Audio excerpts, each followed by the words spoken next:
the Speaker.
Honorable members,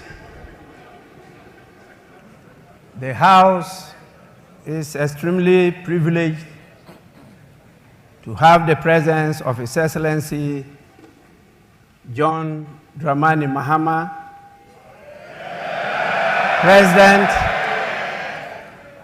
President of the Republic of Ghana and Commander-in-Chief of the Ghana Armed Forces in this August chamber.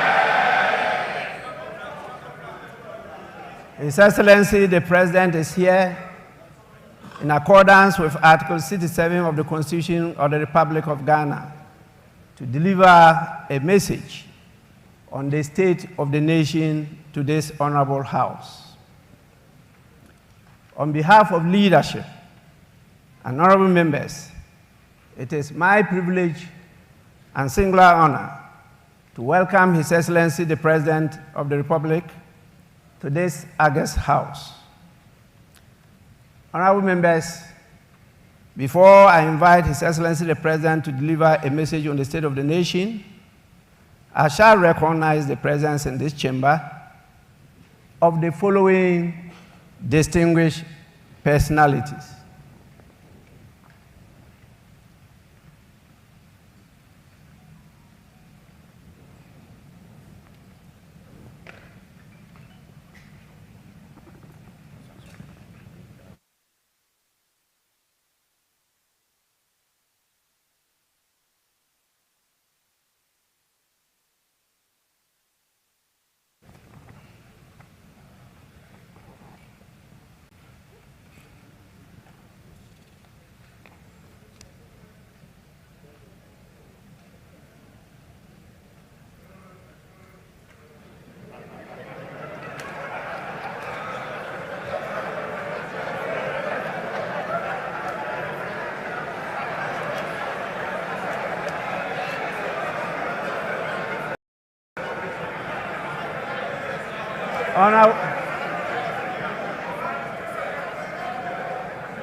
Honorable members,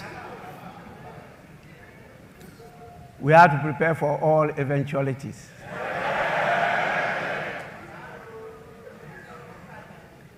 We have the following distinguished dignitaries with us. Definitely, after welcoming His Excellency the President, he is not here alone. He's present here with his spouse by the name Her Excellency Lordina Mahama. We have the Vice President, Her Excellency Professor Nana Jane Opoku Ajiman.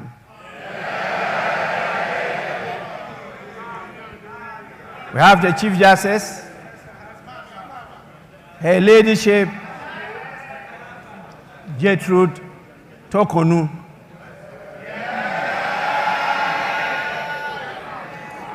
We also have the spouse of the Chief Justice, Mr. Francis Tokonu. And definitely the spouse of the Speaker, Madame Linda Ofosua Obo.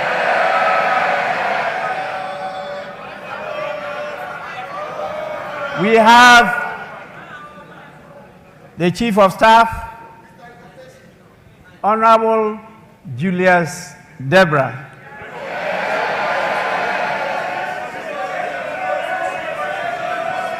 And we have a number of our Lordship, the Justices of the Superior Court of Judicature with us here. We also have the Chairman of the Council of State, our former Speaker, Right Honorable Eduardo Ajahu. And we have the former President, always present, His Excellency John Ajekum Kufuor.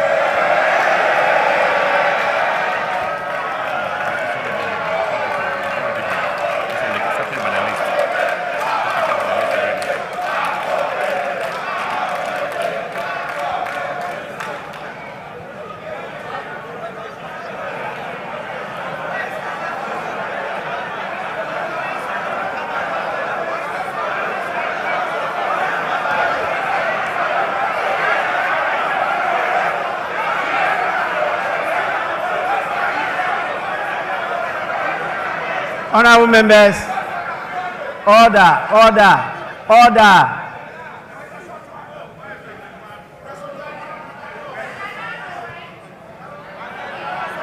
Honorable members, please, we are recognizing those present.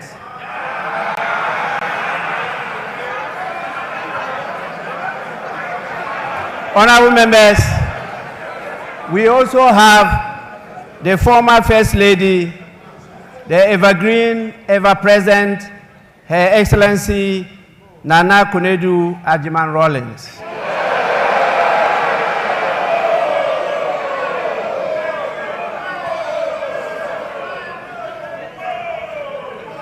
We have with us the National Chairman of the National Democratic Congress, Mr. Johnson Asiedu Nketia.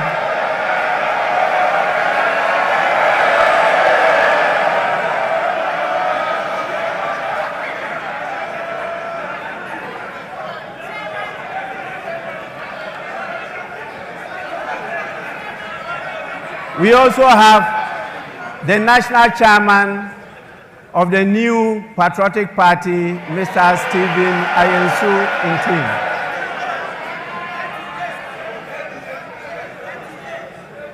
We have the General Secretary of the National Democratic Congress, Mr. Fivi Fiavi Kwete.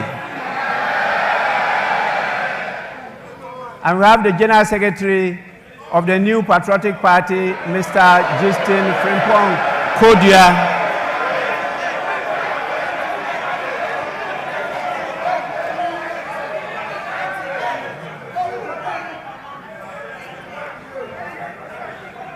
We have, as usual,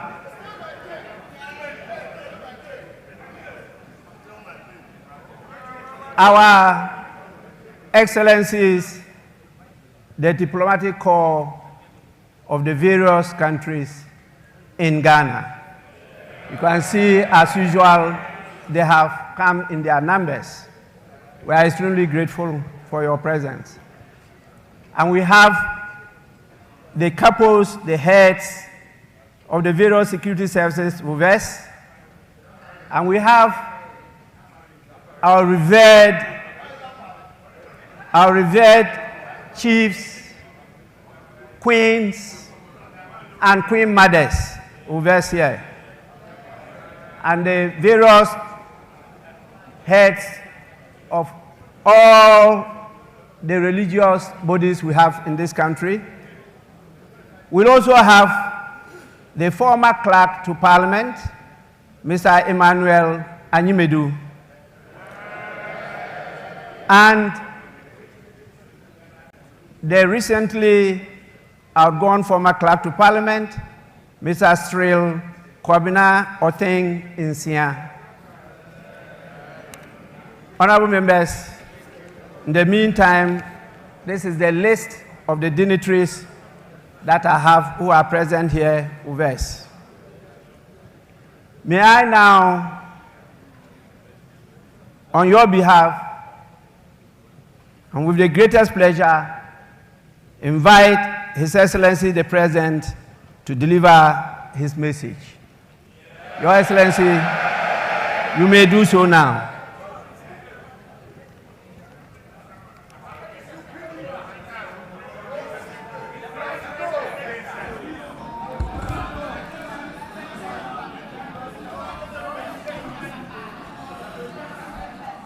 Thank you very much, the Right Honorable Speaker, Your Excellency the Vice President, Your Excellency the spouse of the President, Your Ladyship the Chief Justice, our honorable members of Parliament, honorable members of the Judiciary, distinguished leaders of our security services, Your Excellencies members of the Diplomatic Corps, our revered Nime Name, chiefs, traditional rulers, religious leaders, the national chairmen of political parties and executives, the good people of Ghana, I wish you a very good morning.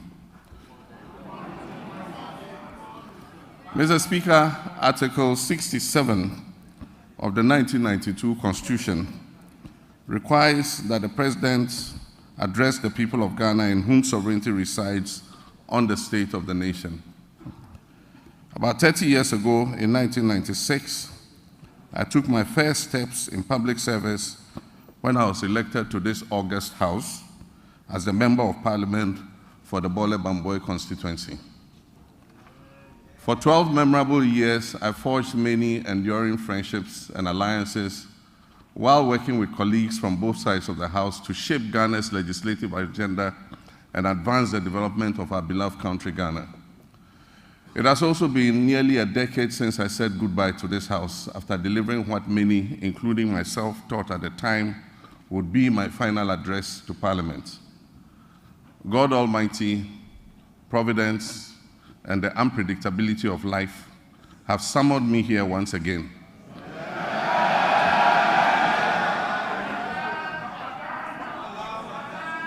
On the back of a historic electoral mandate from the people of Ghana to deliver a message on the state of the nation. That mandate came with an unprecedented majority in Parliament. And here I am once again to deliver a message on the state of the nation. Mr. Speaker, I wish to convey my heartfelt gratitude to Parliament for the prompt vetting and approval of my nominees for ministerial positions. This efficiency is unmatched in the history of the Fourth Republic. demonstrating the strides we can make when we come together in our dedication to serve the people of our great country. I believe that a similar dispatch will be applied to the approval process for my deputy ministerial nominees. This will enable them to promptly assume office and assist their ministers in delivering our noble vision of resetting our dear nation. In making the nominations and considering the numbers involved, I considered the long expressed sentiment of the Ghanaian people about the sheer size of previous administrations and their associated cost implications. I trust that this significant reduction to 60 ministers and deputy ministers, including regional ministers, will set the stage for further reductions in the size of future governments. With the inauguration of the Council of State, we can begin appointing the staff of the presidency. I intend to significantly reduce the number of staff compared to what existed under previous administrations. All this is aimed at leading by example in cutting down government expenditure and reducing the budget deficit. Let me begin, Mr. Speaker, by invoking the timeless words of the hymnist John Othman Jr., who encourages us to count our blessings and name them one by one. Yes, we're a nation troubled on many fronts, but we also have many blessings, among which is a now firmly established democracy that, for all its imperfections, has enabled 4 peaceful transfers of power in our land. Nestled in a sub-region that is often plagued by strife and political instability, there's a good reason to take sober satisfaction that these successful, peaceful power transfers have become routine. Mr. Speaker, 50 days ago, I took the solemn oath to assume leadership of this country and serve with truth and humility. This was preceded a month earlier by a watershed election that promised to revive our nation's fortunes and give us a new lease of life. The election result gave us an important opportunity to change course and move off the slippery slopes our country had been descending that had caused so much economic pain, suffering, and grief to our people. In their collective wisdom and with resounding clarity, the Ghanaian people chose to chart a new path to reset the country's economy. And through their votes, they made it clear that they will henceforth demand the highest standards of governance from those they put in positions of leadership. The good people of Ghana elected me to office with a historic electoral margin of nearly 1.7 million votes.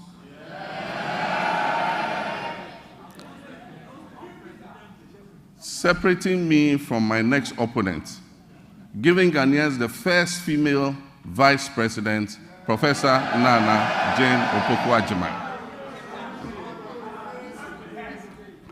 For the National Democratic Congress, NDC, that resounding victory is a selfless call to duty from a people who are tired of years of economic hardship and poor governance. That call therefore places an obligation on us and all who serve, including legislators from both sides of the House, to do our utmost with decency and humility to change the circumstances and the state of our country. Mr. Speaker, as I stated earlier, Article 67 of the 1992 Constitution requires that I give an account of the state of our nation to Parliament. I'm sad to report that the state of our nation is not good.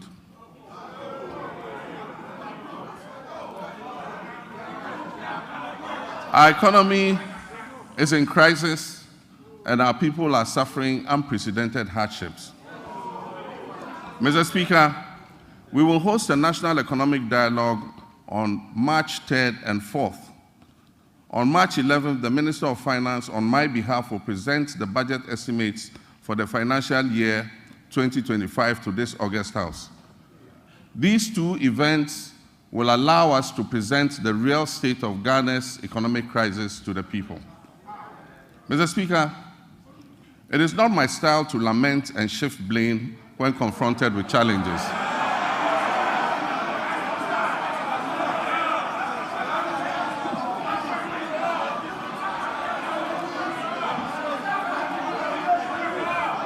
Mr. Speaker, it's not my style to lament and shift blame when confronted with challenges. My approach is to accept challenges and work hard to resolve them. Indeed, this is precisely what the people of Ghana elected me to do. I have therefore not come here to lament on the state of our country, though there's much to lament about. I understand why I was elected with such high voter confidence, and that is to solve Ghana's problems. With your permission, Mr. Speaker, and within the constraints of time, I'll take the liberty to elaborate on how we intend to address the numerous challenges facing us as a nation. Yesterday, February 26, 2025, marks exactly 10 years since I stood in this chamber, at this very spot, to declare my determination to fix Dumsor, a legacy problem of power shortages. And Mr. Speaker, I fixed it. Yes, I promised to fix it, and I did. And I wish to place firmly on record that from January 2016 until I handed over the administration of this country on January 7, 2017, there was no power rationing or load management in Ghana. Mr. Speaker, today, inspired by the Almighty God and propelled by the massive mandate given to me by the good people of Ghana, I am moved to make a similar purposeful and bold declaration that I, John Dramani Mahama, I will fix the economic crisis confronting our country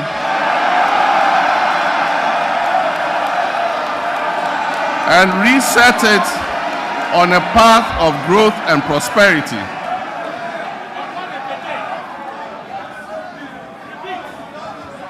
That I will fix the economic crisis confronting our country and reset it on a path of growth and prosperity. My government, working with you and every Ghanaian, will solve the challenges because we have developed the plan with our people's support. When I decided to run for president again, I did so because of what I knew about the state of our country. I was aware that huge problems awaited me upon assumption of office, but nothing could prepare anyone for the reality of the depths to which our economy and our governance had sunk. Our elders say that a frog's true length can be ascertained only after it has died. Apotrowa ni ehun ne tenten. And how right they were. It is common knowledge that our economy is in dire straits, which is putting it mildly, because an initial assessment of the books we have discovered, after initial assessment of the books, we have discovered that our economic problems are much deeper than was previously known. We have inherited a country that is broken on many fronts. The profundities of the challenges confronting us are staggering. We are saddled with staggering debts and glaring signs of almost deliberate and, in some cases, reckless mismanagement of our resources. Mr. Speaker, not even the restraints of an IMF program were enough for the previous economic managers to exercise prudence in managing our finances. After setting an inflation target of 18% by the end of 2024, the actual outturn was 23.8%, significantly higher than the threshold agreed with the IMF.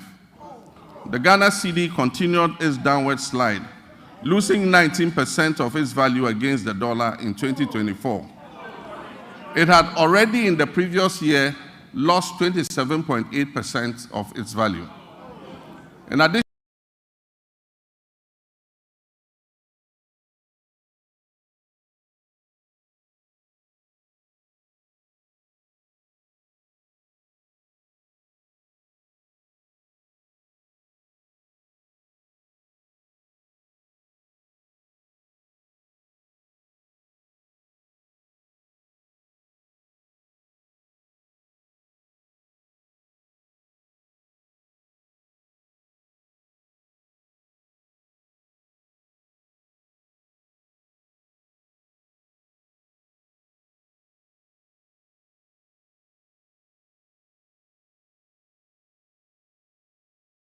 addition to the public debt, which amounts to a staggering $700, sold at $2,600 per ton. As a result, the then management of Cocoa Board rolled over these contracts into the 2024-2025 season. Honorable members, Mr. Speaker, this implies that for every ton of cocoa delivered this year, in fulfillment of the rollover contracts, Cocoa Board and Ghanaian farmers are going to lose $4,000 in revenue.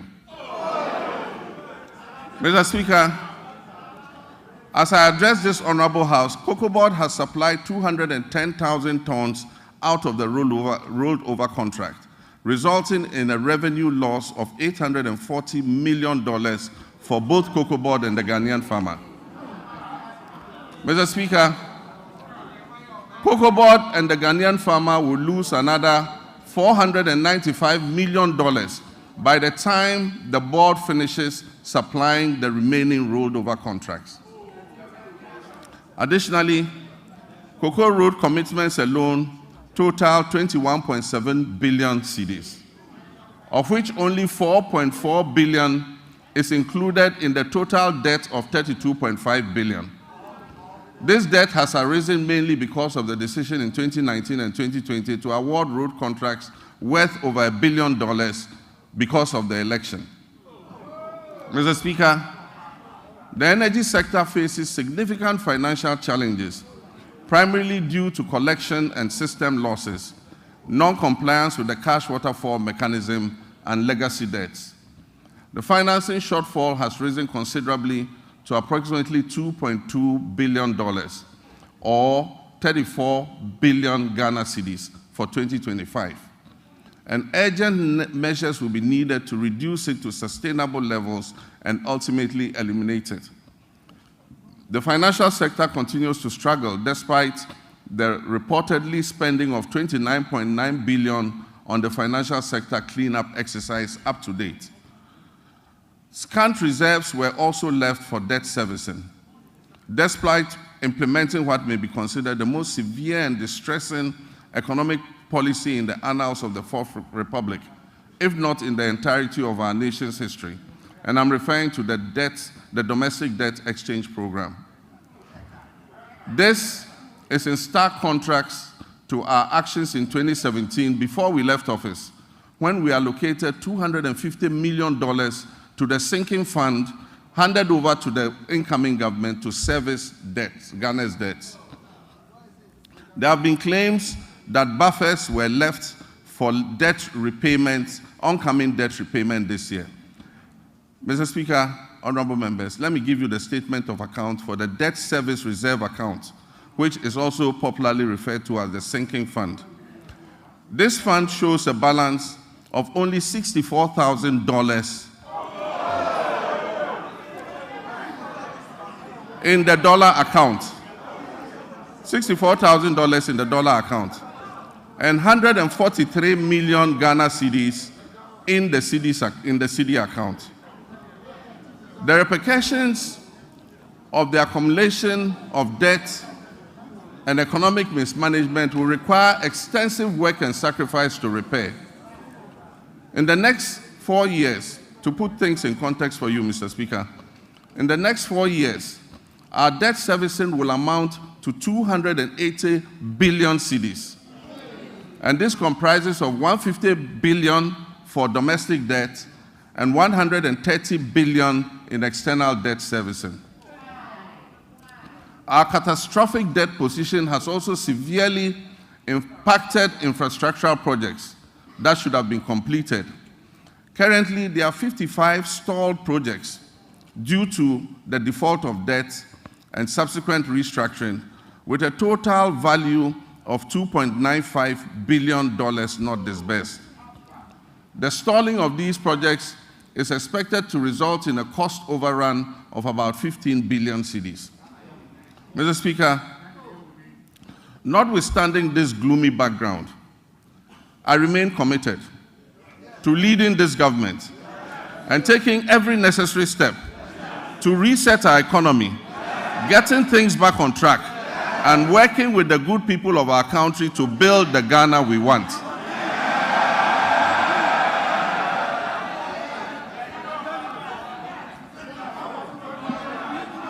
Mr. Speaker, we are doubling our efforts to complete all outstanding structural reforms. Through the budget, we will implement corrective measures to restore fiscal discipline and debt sustainability. We're also working hard towards completing the upcoming fourth review of the IMF-supported program. The review is scheduled from April 2nd to April 15th, 2025, and the IMF Executive Board is expected to approve it in June of this year. As we have done previously, we're also building buffers in the sinking fund and adopting prudent debt management practices to ensure prompt repayment of upcoming domestic and external debt maturities. In this respect, government successfully honored the matured coupon payment of $6.081 billion in cash and $3.46 billion in kind, which was due in February 2025 to all domestic debt exchange program bondholders, fully paid. Mr. Speaker, the good news is that we have also built additional buffers in the sinking fund to honor the maturing bonds that are due in July and August. And so bondholders can rest assured that they will be paid to the last pesewa, whatever is owed them. With the transparent and prudent measures we have implemented since taking over the administration of this country, I urge my countrymen and women, business owners, and foreign investors to trust our competence in turning our economic fortunes around. Mr. Speaker, since we took office on January 7, 2025, we have upheld our commitment to a fiscal consolidation agenda with a streamlined government. We have eliminated unnecessary expenditures and reduced our reliance on borrowing. Our prudent debt management practices have led to a substantial reduction in interest rates. The 91-day Treasury bill rate, which was 28.51% on January 6, 2025, has dropped to 24.48% as of February 24, 2025. Similarly, the 182-day Treasury bill rate, which was 29.07% as of January 6, 2025, has decreased to date to 25.388%. Mr. Speaker, the 364-day Treasury bill rate has also moved from 30.41% to 27.30% in the same period. We signed a Memorandum of Understanding with our Official Creditor Committee, OCC, to formalize the debt treatment agreed upon with our official creditors. This marks a crucial step towards Ghana's restoration of long-term debt sustainability. The agreement will enable financial resources to support and strengthen our economic recovery. Mr. Speaker, on February 20th, 2025, the National Tripartite Committee and the Public Services Joint Standing Negotiating Committee concluded negotiations on the 2025 minimum wage and base pay for the single-spine salary structure, respectively. I want to use this opportunity to reiterate my sincere gratitude to organized labor and the Ghana Employers Association for the understanding and cooperation in reaching this agreement on the minimum wage and the base pay. On the final day of negotiations, I enjoyed the privilege of joining my comrades, the leaders of organized labor, for the concluding discussions. I'm confident that the sacrifice we have all made this year will significantly benefit our economy's health in the future. We look forward to a positive economic outlook as we restore macroeconomic stability, we encourage exports, we activate the 24-hour economy policy,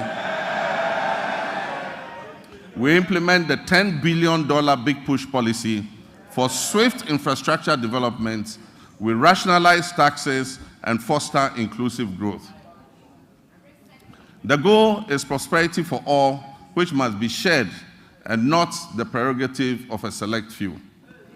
Mr. Speaker, in fulfillment of our 120-day social contract with the Ghanaian people, we have put in place the Planning Committee to host the National Economic Dialogue. This dialogue is expected to discuss the state of the economy and reach a consensus on the key policies needed to address the devastating economic crisis confronting us.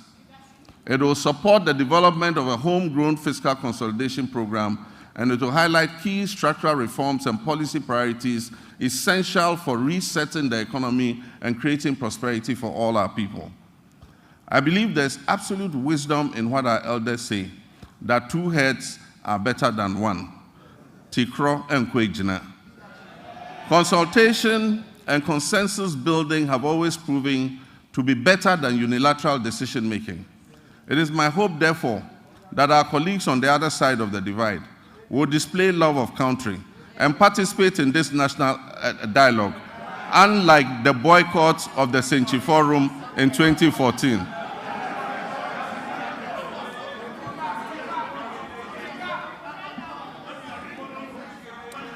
I humbly choose a different path of accommodation and cooperation with all stakeholders.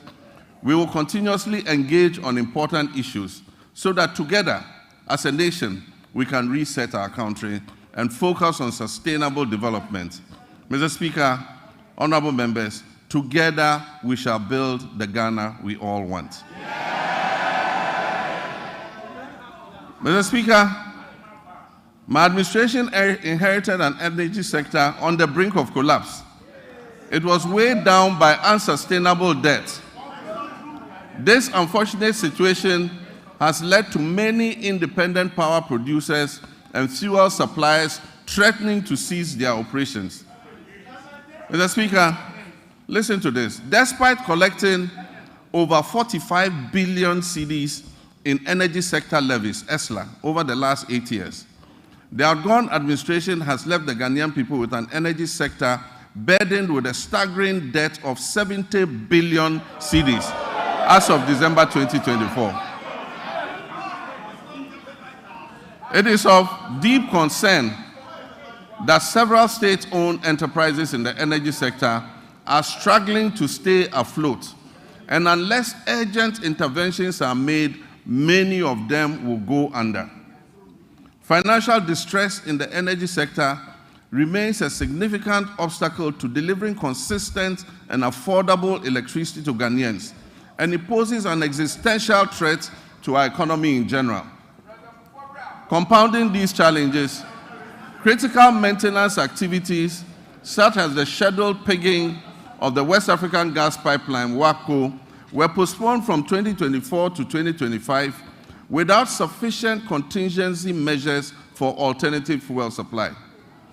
As a result, my administration has had to swiftly mobilize resources to secure emergency fuel supplies to ensure that electricity generation continues despite the closure of the West African Gas Pipeline.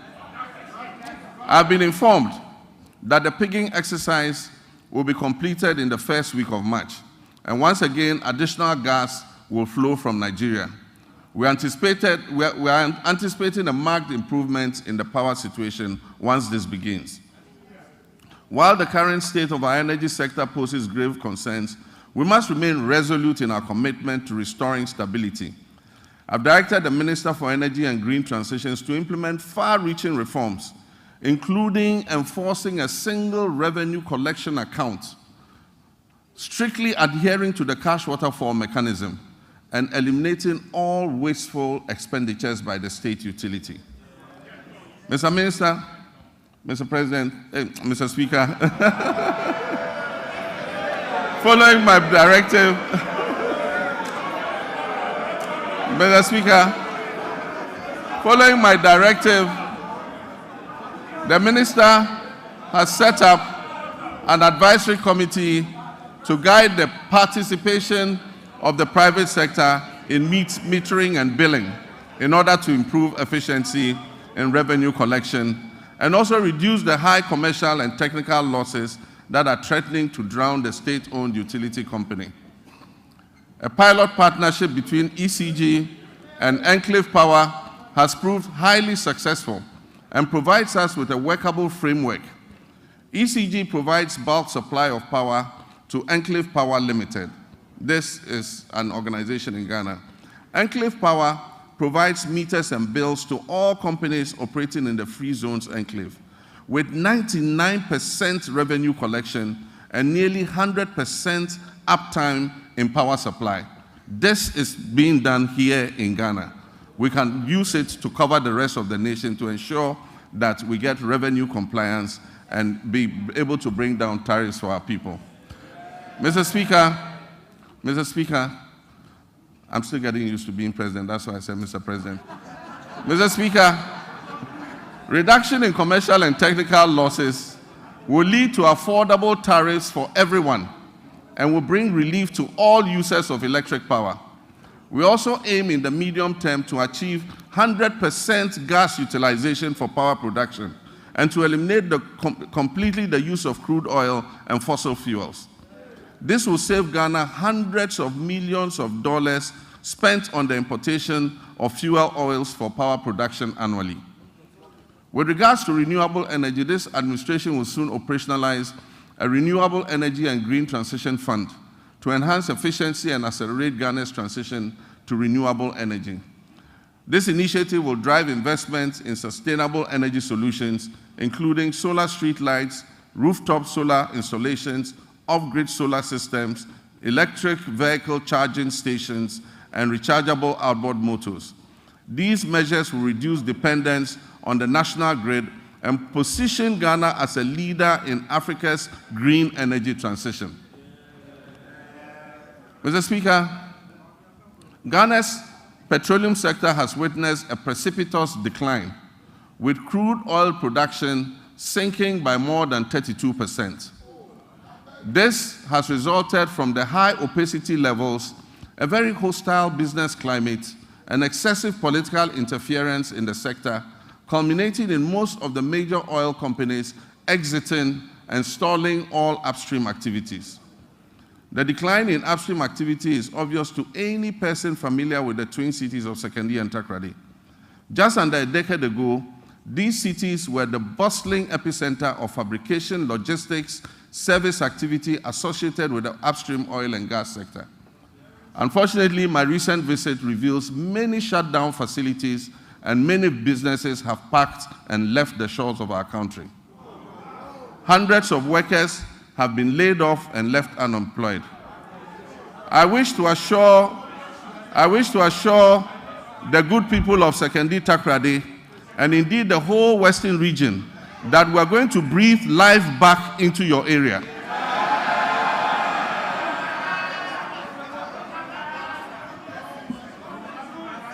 Mr. Speaker, we have already commenced revitalization of our upstream petroleum sector by creating a business-friendly and congenial environment for our partners and other prospective investors who wish to come in. My meeting with the players in the upstream sector have been extremely positive, and we have been assured of substantial investments running into billions of dollars in the very near future. Mr. Speaker, the Minister of Energy and Green Transitions gave the directive for the removal of the unitization based on the arbitration that took place. We believe that this will open the way for an amicable resolution of the issues between Springfield and ENI. And this should make our oil and gas prospects more attractive to investments going forward. Mr. Speaker, Ghana has fertile lands, abundant water, and human resources. Yet we face a paradox. Our food import bill continues to soar, reaching alarming levels of over $2 billion annually. In addition, rising food inflation is burdening households and threatening livelihoods. To address this, we're implementing several well-considered policies to grow the agricultural sector, including agro-processing.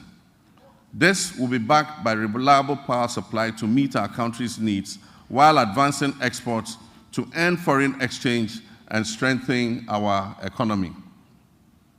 Mr. Speaker, the Agriculture for Economic Transformation Agenda, AETA for short, will modernize agriculture, enhance agribusiness, ensure food security, it will lower food inflation, it will boost exports, and create sustainable jobs. The Feed Ghana program will increase food production and reduce prices through projects like the Grain Development Project, focusing on rice, maize, and soya bean production. The Vegetable Development Project will target crops such as tomatoes, onions, and pepper.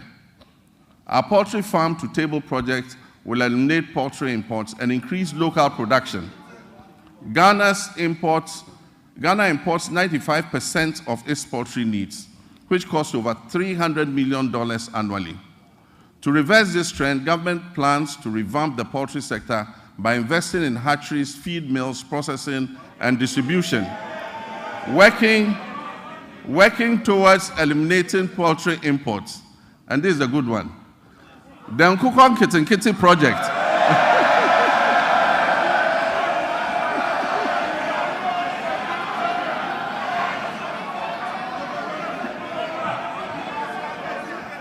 We actually have a project called Nkukon Kitinkiti. The Nkukon Kitinkiti project will cover 55,000 households producing eggs and fresh poultry for the market.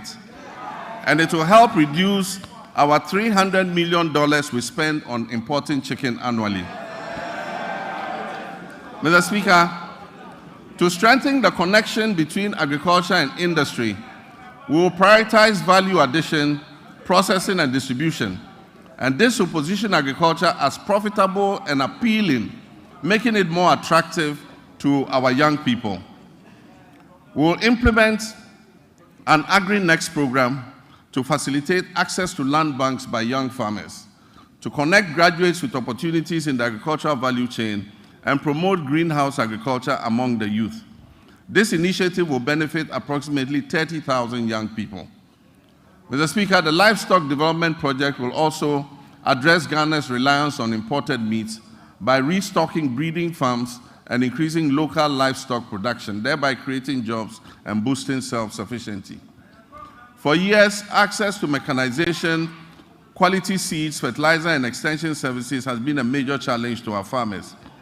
To address this, government will establish our flagship farmers' service centers in every agricultural district, ensuring that farmers receive essential mechanization services and resources to improve their productivity and efficiency. Mr. Speaker, also in the fisheries sector, we implement strategic interventions to enhance productivity and sustainability. Key among these initiatives is the continued enforcement of measures to curb illegal, unreported, and unregulated fishing, which threaten our marine biodiversity and the livelihoods of our hard-working fisherfolk. We have intensified surveillance and monitoring operations, bolstered by the deployment of modern technology and strengthened collaboration with our key stakeholders. In the last month, we have expanded the supply of subsidized premixed fuel to support artisanal and industrial fishers, ensuring affordability and availability. We'll also invest further in modern fish landing sites and cold storage facilities to improve post-harvest handling and thereby reduce losses and enhance the quality of our fish products. Aquaculture development is a key focus of our administration. We'll provide financial and technical support, especially to young fish farmers, increasing fish production and reducing our dependence on fish imports. To increase the value addition in this sector, we'll encourage the establishment of fish processing facilities, create more jobs, and boost exports. Our commitment to supporting women in the fisheries sector remains steadfast as we implement the programs to empower female fish processors and traders with financial capital and capacity building initiatives. While we work hard to fix the economy and provide jobs in all sectors, including agribusiness, one of the biggest crises we face in this country is youth unemployment. Youth unemployment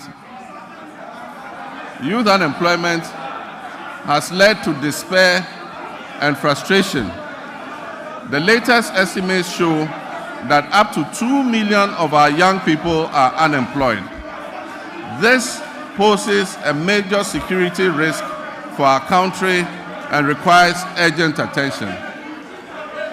To bring much needed focus to the desperate and widely scattered youth employment programs and to ensure stricter accountability in their implementation, I have set up the Ministry for Youth Development and Empowerment in furtherance to the promise I made in the campaign.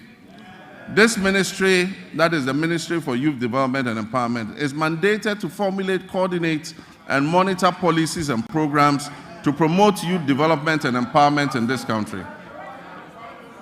Mr. Speaker, as part of our Operation Recover All the Loot policy,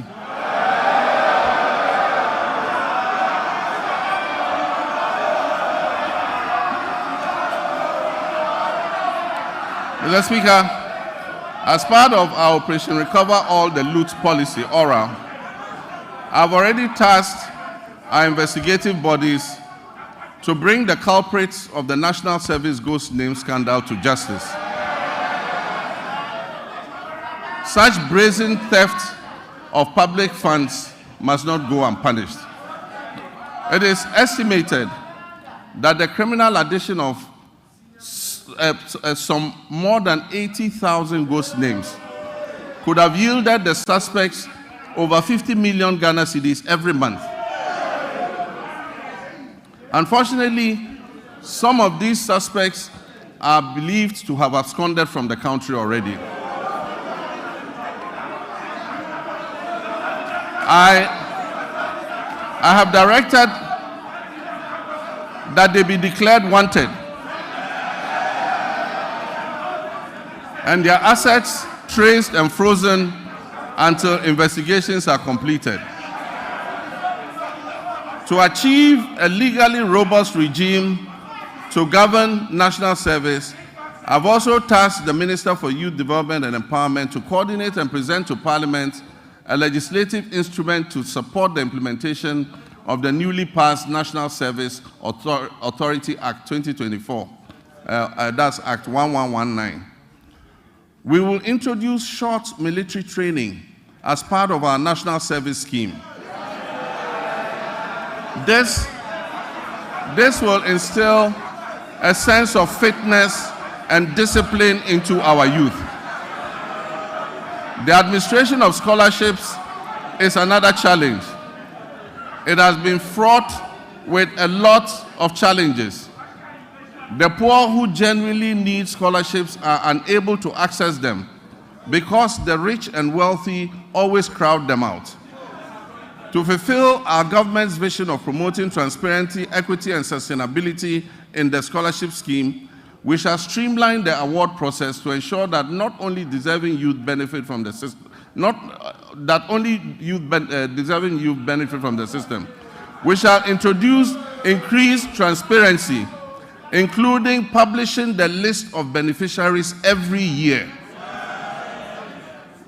Mr. Speaker, job creation is one of our main pillars, and it was one of the major promises we made to the youth of Ghana. To help actualize this promise, we're going to roll out what we call the Ejumawura program. This initiative will create, track, and mentor young businesses annually with a special focus on our youth. For the first phase, the top 2,000 implementable business proposals will be supported with business development training, mentorship, access to startup capital, marketing, and networking to operationalize their innovations and business ideas. We will also launch our flagship National Apprenticeship Program to equip at least 10,000 young people in the informal sector with employable skills, including providing apprenticeship fees and startup kits when they have completed.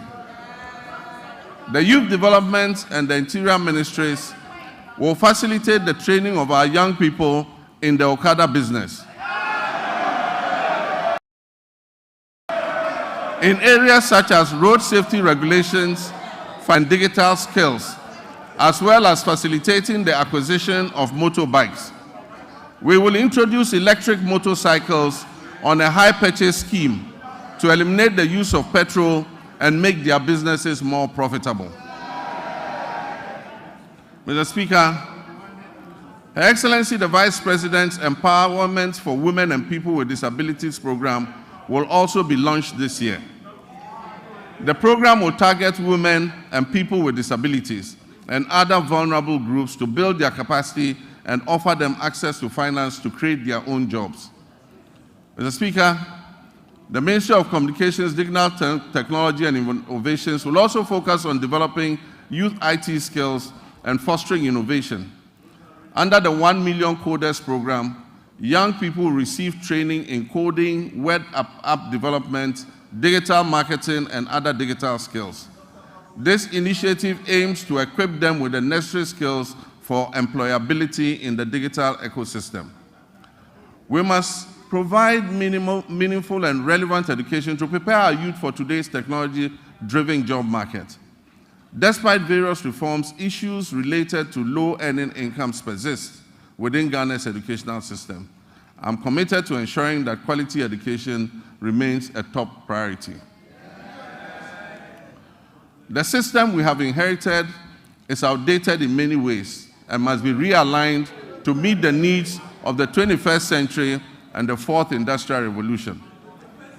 Recognizing the urgent need for national dialogue on education and in the spirit of inclusive governance, I launched the National Education Consultative Forum on February 18th in Ho. I look forward to the recommendations which we will incorporate into our sectoral policy reforms. Mr. Speaker, even though Article 38 of the Constitution guarantees equitable access to education across Ghana, 30 years after the Free Compulsory Universal Basic Education FQ program was implemented, its full objectives remain unmet. To tackle this issue, government will redefine the scope of basic education and introduce the Zero to Hero initiative to enhance foundational literacy and numeracy. Additionally, ICT training will be integrated into early childhood education at the basic level. Over the next 3 years, it will be expanded to cover at least 300 classrooms, 30 centers of excellence, 1,000 teachers and district teacher support teams, focusing on the teaching of mathematics and literacy. This year, the Ministry of Education will fully implement a new curriculum for senior high technical schools and STEM schools, introduce a standardized national sign language for hearing impaired learners from kindergarten to SHS, and review the kindergarten and primary school curriculums. To increase access to quality education, we will scale up our social intervention programs like the capitation grants, the feeding grants for special schools, and the government's BECE registration initiative. Mr. Speaker, to promote inclusion and equity, the government will enhance and resource the Islamic Education Unit to recruit more Islamic and Arabic tutors for English-Arabic schools. We will establish STEM and TVET schools in underserved and peri-urban communities. We will provide scholarships to brilliant but needy students in deprived communities, especially for study in law, medicine, and engineering. We will support Islamic colleges of education with infrastructure and logistics, and will enroll youth in Zongo and deprived urban communities in the National Apprentice Program and offer free technical and vocational training. Mr. Speaker, it is important to continue to retain and motivate our teachers in all schools, especially in the rural areas.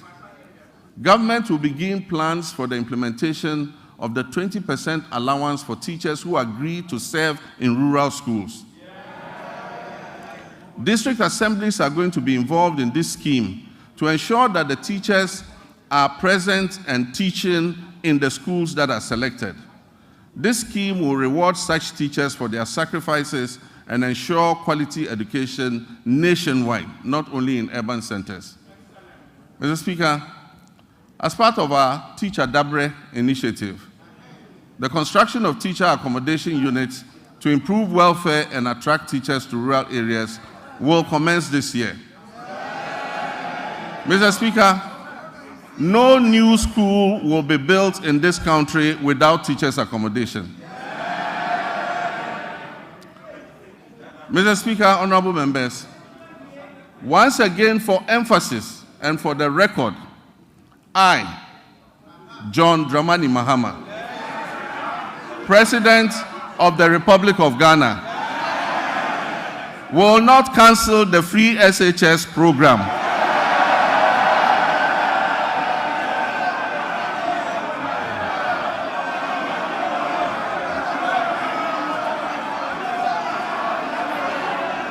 I will not cancel the free SHS program.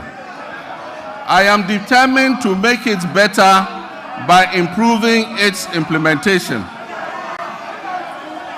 And also, for the record, students who have benefited from the free SHS since its inception are about 3.4 million. The figure of 5.1 million beneficiaries, as put out by the previous administration, was an exaggerated and false narrative calculated to achieve political credit. Mr. Speaker, while the free SHS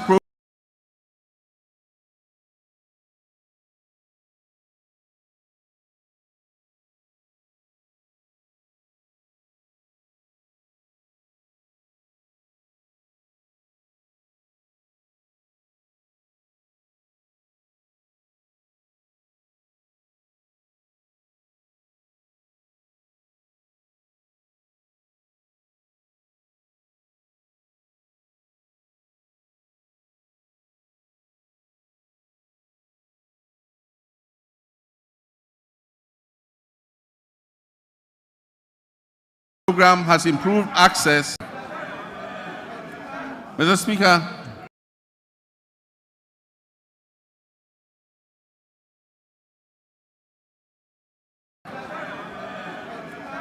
Speaker, the double track system remains a challenge, and we are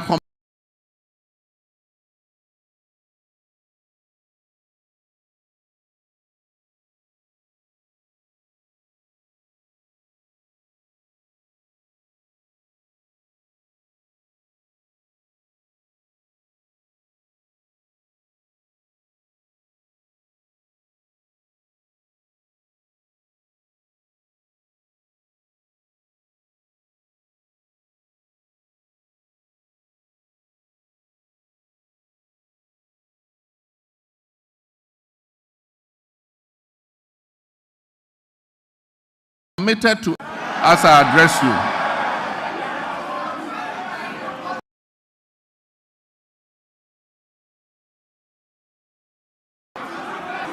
Mr. Speaker, efforts to decentralize school feeding and food management include strengthening procurement and store management records capacity. Once completed, food procurement and management will be fully handed over to the secondary schools to do their. Mr. Speaker, science, technology, engineering, and mathematics are central to national development, STEM. We will therefore expand STEM programs at all levels to equip all students for the global economy. We don't believe in building single standalone STEM schools. We believe that STEM must be part of the curriculum of every secondary school. Mr. Speaker, regional TVET centers of excellence will be established to provide practical skills. Every region will get a TVET center of excellence to expand technical and vocational education training. Mr. Speaker, honorable members, Ghana has consistently missed its gross tertiary enrollment targets, with a rate below 22%, far from the 40% goal that has been set by 2030. Despite over 460,000 secondary graduates coming out annually, 55% qualify for tertiary education, and only 35%, 161,000 of the 460,000 enroll in tertiary education, leaving over 300,000 without access. To address this, government is introducing a no-fee stress policy to eliminate tertiary admission fees, which currently serve as a barrier to higher education for some students. This will be supported by an enhanced student loan scheme, which is called the Student Loan Plus. The no-fee policy will also cover all persons with disabilities. And for emphasis, persons with disabilities will pay no fees for tertiary education throughout their study. And so PWDs who gain admission to tertiary institutions will pay no fees. Additionally, TVET enrollment will be increased from 11% to 20% to boost employment. Mr. Speaker, Rising enrollment has strained university infrastructure, causing overcrowding and inadequate accommodation. We are determined to expand access, improve quality, and align tertiary education with national goals, particularly in STEM. Feasibility studies for new public universities or campuses of existing universities to be established in the 6 new regions will commence this year. Seed funding for these projects will come from the GET Fund in order to enhance access. Government will this year engage with the existing public universities to identify suitable sites on their campuses, acquired lands, for the implementation of the private sector participation in the provision of hostels project. This is a partnership between government, the universities, and private investors to expand hostel capacity on their campuses. This will allow more students to be accommodated on the campuses to allow for a better learning environment. Mr. Speaker, academic freedom will be upheld. We will not interfere in the administration of our tertiary universities. And our hope is that the institutions will ensure good governance in their administrative practices. Mr. Speaker, next, our health sector faces significant challenges that jeopardize the very foundation of affordable health care. The Ministry of Health has a total liability of nearly 15 billion cedis, when co-financing obligations, judgment debts, and payments to clear medical commodities at the ports are all put together. The last major hospital equipment replacement program was undertaken in 2014 when I was president. Since then, most hospital equipment in the Ghana Health Service facilities have deteriorated or broken down. Mr. Speaker, the Agenda 111 program, which was started as a knee-jerk reaction during the COVID-19 pandemic, when the Ghanaian public had begun to appreciate the significant investments that the previous NDC administration had made in healthcare facilities, and began to lament the many hospital projects that had stalled under the previous administration, a promise was made to build 111 hospitals. Mr. Speaker, I'm sad to note that there is no dedicated funding source for such a gargantuan project. There is no dedicated funding source for this gargantuan project. Mr. Speaker, for the record, as I speak, not a single Agenda 111 hospital is operational. In any part of Ghana, I challenge you, not one is operational. Mr. Speaker, and it is worth disclosing that $400 million has already been disbursed under the Agenda 111 project. Mr. Speaker, at a rate of approximately $80 million per hospital, this $400 million spent could have completed and made operational at least 22 of those hospitals. Mr. Speaker,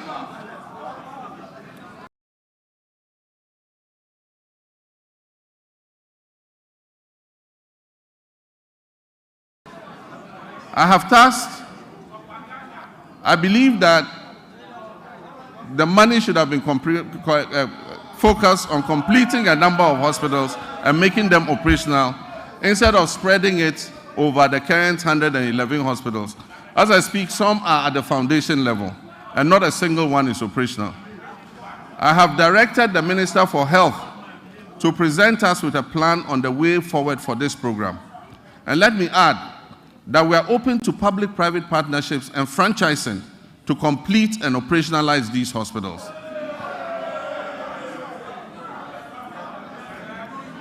Mr. Speaker, one of the most pressing issues confronting our health sector today is the USAID's sudden 90-day pause in services without prior notice, and the looming threat of complete withdrawal of programs that do not align with the USA's strategic interests. Programs that will be affected include the delivery of medical commodities to regional medical stores and health facilities in the Upper West, Upper East, Northern, and Savannah regions. USAID support for the National HIV/AIDS Control Program includes the supply of antiretroviral therapies in the Western, North, and Afro regions. These will also be affected.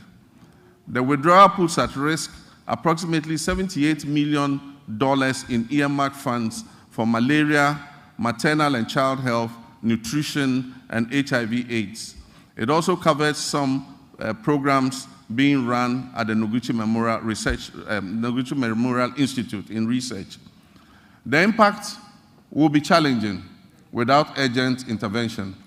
I've therefore directed the Minister of Finance to make immediate financial arrangements to mitigate this loss. And I expect that this will be reflected in his budget, which will be presented to this House next month, on March 11th. Working with the NHIA, will revive the Onuado mobile healthcare vans. These vans will provide OPD, ophthalmology, dental, ENT, cancer screening and care in the remote and most vulnerable communities in our country. An earlier attempt to provide mobile health facilities was abandoned after the change of government in 2017. Mr. Speaker, public health experts are grappling with the conundrum of new diseases and re-emergence of old diseases. The unpredictable nature of disease outbreak suggests we must make our health systems more resilient to shocks. Since October last year, Ghana has faced a severe cholera outbreak. As of February 17, 2025, I'm sad to report that 6,300 suspected cases, 545 of these cases were confirmed to be cholera, and unfortunately, we lost 49 of our compatriots. The outbreak has affected 118 districts across the Greater Accra, Central, Western Ashanti, and Eastern regions. To control the situation, we have launched an aggressive vaccination and public education campaign, among other interventions. Mr. Speaker, sanitation within the context of infectious disease outbreaks, personal hygiene, and environmental sanitation must be a major priority for us. Our cities and towns must be made cleaner than what we currently have. We commit to right the wrongs and keep our cities and communities clean through appropriate investment, supervision, and performance tracking in the sanitation sector. Mr. Speaker, as I speak, the Upper West region is facing a severe meningitis outbreak. And I know, Mr. Speaker, you have made an important contribution to ameliorate the situation in your region, and I commend you for that.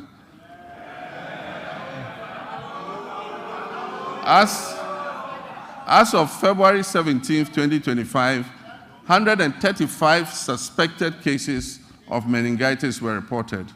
22 of those cases were confirmed, and unfortunately, 16 deaths have been reported across 10 districts.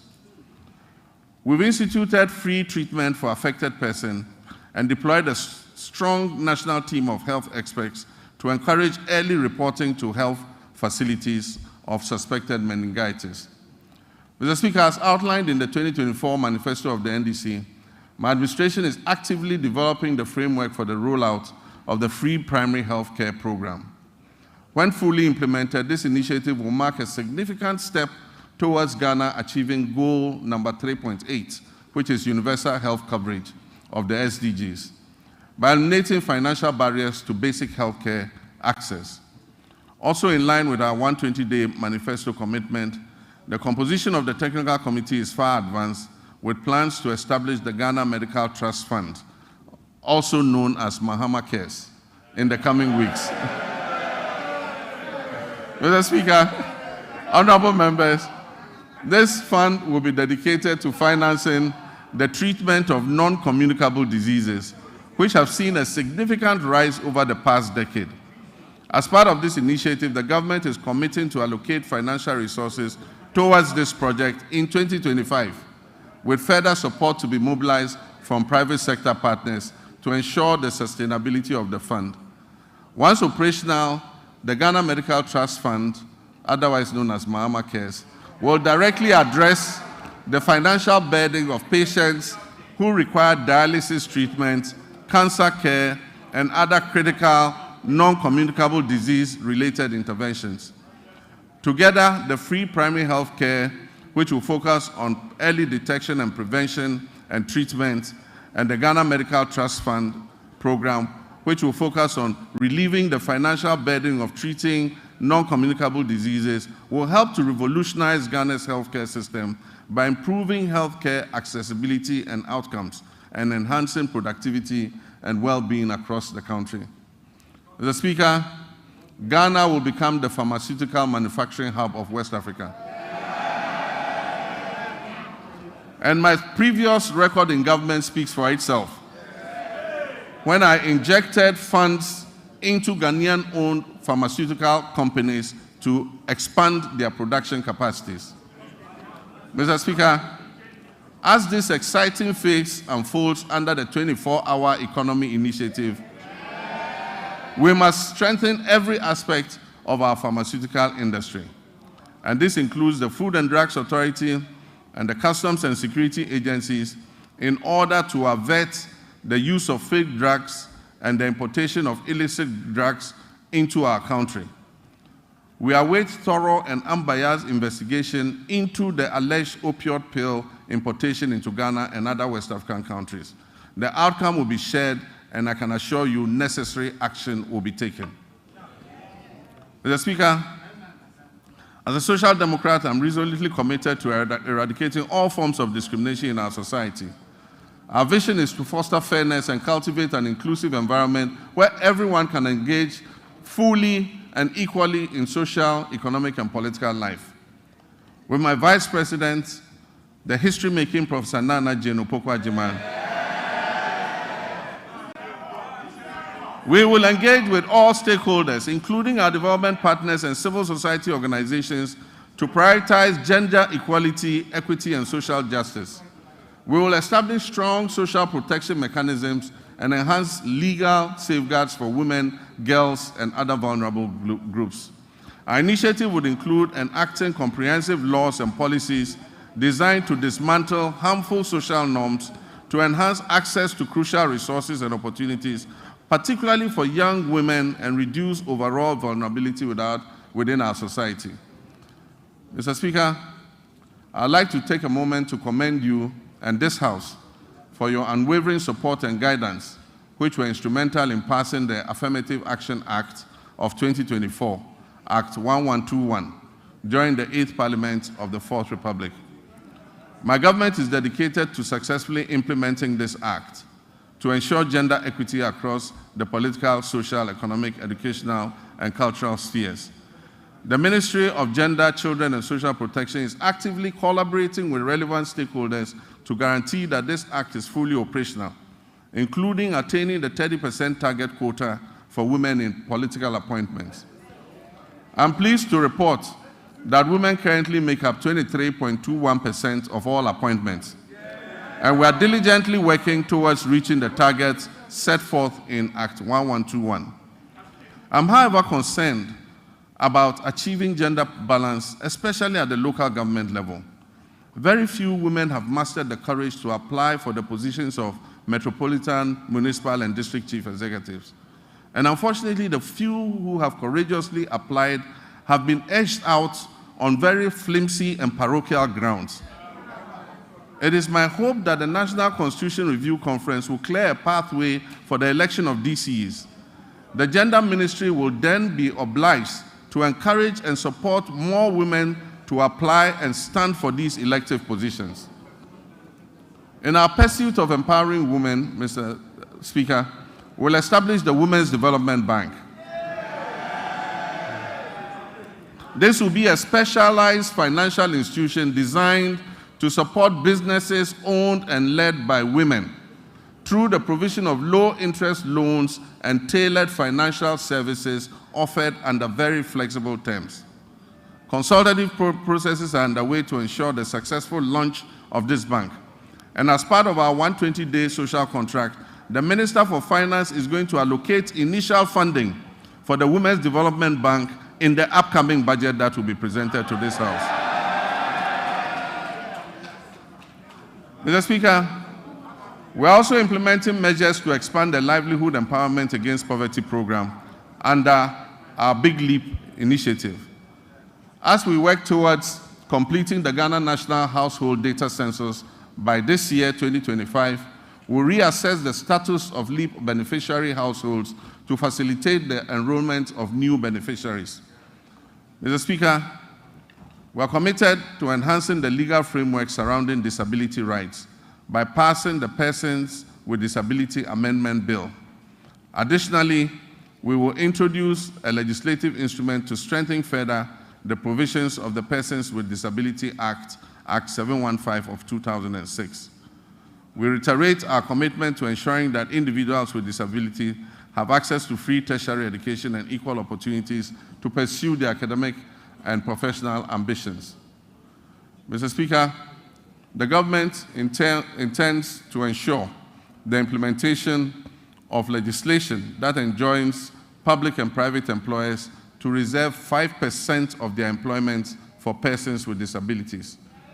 I am aware that a private member was shepherding this bill. Government is going to support that motion in order that 5% of all employment is reserved for persons with disability. Mr. Speaker, Ghana's sports sector, once again, which was a shining example of excellence within Africa, now finds itself at a very critical juncture. Historically, our nation has been celebrated and has had remarkable achievements in boxing, football, and athletics. Unfortunately, this is no longer the case. However, recent years have unveiled depressing structural deficiencies in administration, funding, infrastructure, and talent development. Immediate and comprehensive reforms are imperative to reclaim our rightful place on the global sports stage. Mr. Speaker, we will develop a comprehensive national sports policy to align with international norms. This policy will be accompanied by an exhaustive review of the Sports Act of 2016, that is Act 934, and the rigorous enforcement of the Sports Regulations 2023 LI 2477. Infrastructure development remains paramount in our strategy. The government is committed to refurbishing existing national stadia, completing youth resource centers, and constructing new sports facilities in the new regions.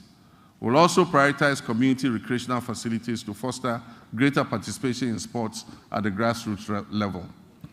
Recognizing the critical role of youth development, we're implementing a significant overhaul of grassroots sports with the establishment of the School Sports Authority. This body will oversee structured inter-school competitions and talent identification initiatives essential for nurturing future sporting champions. Over 60% of Ghana's elite athletes have emerged from these school sport programs. The ministry has now been renamed the Ministry of Sports and Recreation. To acknowledge the significance of recreation, we will launch a National Recreation Day. This will be a monthly initiative centered on community engagement alongside an annual National Recreation Festival. These initiatives will encourage keep fit activities and promote active lifestyles. It will promote traditional games and strengthen community bonds. Next month, the senior national team, the Black Stars, which is now a pale shadow of its former glory, will play 2 World Cup qualifying matches. I've instructed my office and the Minister for Sports and Recreation to hold the Ghana Football Association accountable to the people of Ghana as we prepare for these games, especially regarding the budget of the FA. There will be no secrecy in how much the government spends on the national teams. The budgets presented by the FA and other sports associations must be known by the public. After all, it is the taxpayers' funds that are used to fund these activities. Expenditure and waste reduction applies to all sectors of the economy, including the Ministry of Sports and Recreation. Mr. Speaker, tourism, culture, and creative arts remain vital cornerstones of our national development strategy, playing a significant role in job creation, cultural exchange, and economic growth. In recent years, the ministry has launched transformative initiatives to position Ghana as a premier global destination, and this is positive. These positive initiatives aim to harness the country's rich cultural heritage, natural beauty, and our dynamic creative sector. Our flagship initiative, the Black Star Experience, aims to establish Ghana as the gateway to Africa for the global diaspora, featuring thoughtfully curated cultural, historic, and creative arts experiences in collaboration with the private sector, diplomatic missions, ministries, departments, and agencies. Our aim is to position the Black Star Experience as a uniquely Ghanaian tourism brand. The Pan-African Month will be a part of the Black Star Experience. It will include street carnivals, a film week, a fashion festival, a food fair, theatrical and drama performances, concert party competitions, and monthly domestic tourism destinations. We will strategically promote meetings, incentives, conferences, and exhibition tourism to diversify our tourism offerings. Ghana's peaceful and democratic environment positions us as an attractive hub for international summits, business conventions, and high-profile gatherings. We must capitalize on this unique advantage to maximize our benefits and strengthen our reputation as the country that is closest to the center of the world. We're also committed to revitalizing the Accra Marine Drive project, a significant urban redevelopment initiative which was designed to transform approximately 241 acres of Accra's coastline into a vibrant tourism and economic hub.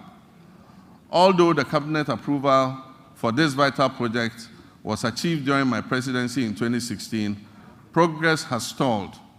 We'll reassess the work completed and take decisive action to bring this all-important project back on track. We will develop the Osu Castle, the former seat of government, and the area around it as a tourist attraction. It will have a pedestrian precinct with arts and craft markets, jewelry, and gold markets. This approximate 22-acre land will become a destination for tourism. Mr. Speaker, our road network is the cornerstone of our nation's infrastructure, facilitating over 90% of the transportation of goods and services across this country. This vital network is critical in supporting agricultural growth by linking farmers to markets, lowering transportation costs, and ensuring quicker access to essential supplies and services. The resulting interconnected benefits foster a vibrant economy and enhance the livelihood of countless of our citizens. Mr. Speaker, while the previous government has made lofty claims about achieving unprecedented milestones in the road sector, available evidence does not support its assertion that it constructed over 13,000 kilometers of new roads. Instead, it has perpetuated a narrative that presents road maintenance and rehabilitation efforts as new construction projects, misleading the public about what has been achieved. The proportion of poor roads has increased, especially in urban centers, where the number of roads in disrepair surged from 46% in 2015 to almost 60% by 2021. Therefore, Mr. Speaker, our road sector is in crisis, mainly due to years of mismanagement. As many as 85% of awarded contracts in the road sector have stalled, and the contractors have stopped work due to non-payment, and most of them have parked their equipment off-site. Mr. Speaker, as of December 2024, unpaid bills owed to contractors in the sector exceeded 20 billion Ghana cedis for work that had been carried out between 2018 and 2024. For instance, the Ghana Road Fund obtained a loan of 600 million Ghana cedis in March 2018 to refinance outstanding debts and borrowed an additional 1.2 billion Ghana cedis from a syndication of banks in November 2019. Alarmingly, upon assuming office, the Ghana Road Fund still had outstanding payments, including some as low as 2,000 Ghana cedis, dating back to 2018. Current commitments for road projects that are unpaid currently stand at an astonishing 105 billion Ghana cedis. Despite these considerable challenges, this government remains steadfast in its commitment to prioritize vital infrastructure projects that address the pressing backlog of poor roads. Our strategy will be anchored in executing our flagship initiative under the Big Push program. The Big Push will see major rehabilitation of many key roads in the feeder roads, urban roads, and highway sectors. We'll also undertake the following key initiatives to revitalize the road sector. We'll reintroduce tolls, road tolls, using modern technology. We'll rationalize the road sector portfolio to focus on high-impact initiatives. Mr. Speaker, we will uncap the road fund in order that it can accumulate more money to pay for road maintenance. Mr. Speaker, we'll minimize sole source procurement to encourage competition, competitive bidding, and enhance public transparency in the procurement processes. Mr. Speaker, the drip equipment, which was acquired at the last moment as a knee-jerk reaction for electioneering purposes,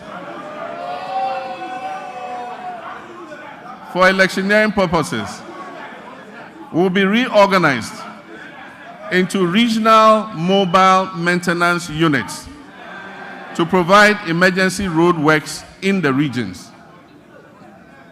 Mr. Speaker, I've realigned the Ministry of Transport to oversee 4 modes of transportation: aviation, maritime, inland water transport, road transport, and railways.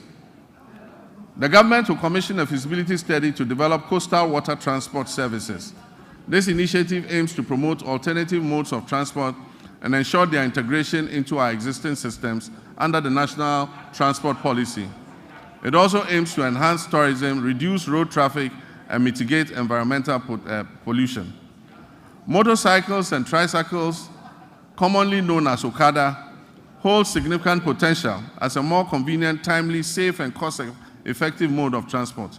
Currently, the Road Traffic Regulation of 2012, LI 2180, prohibits licensing motorcycles and tricycles for fare-paying passengers.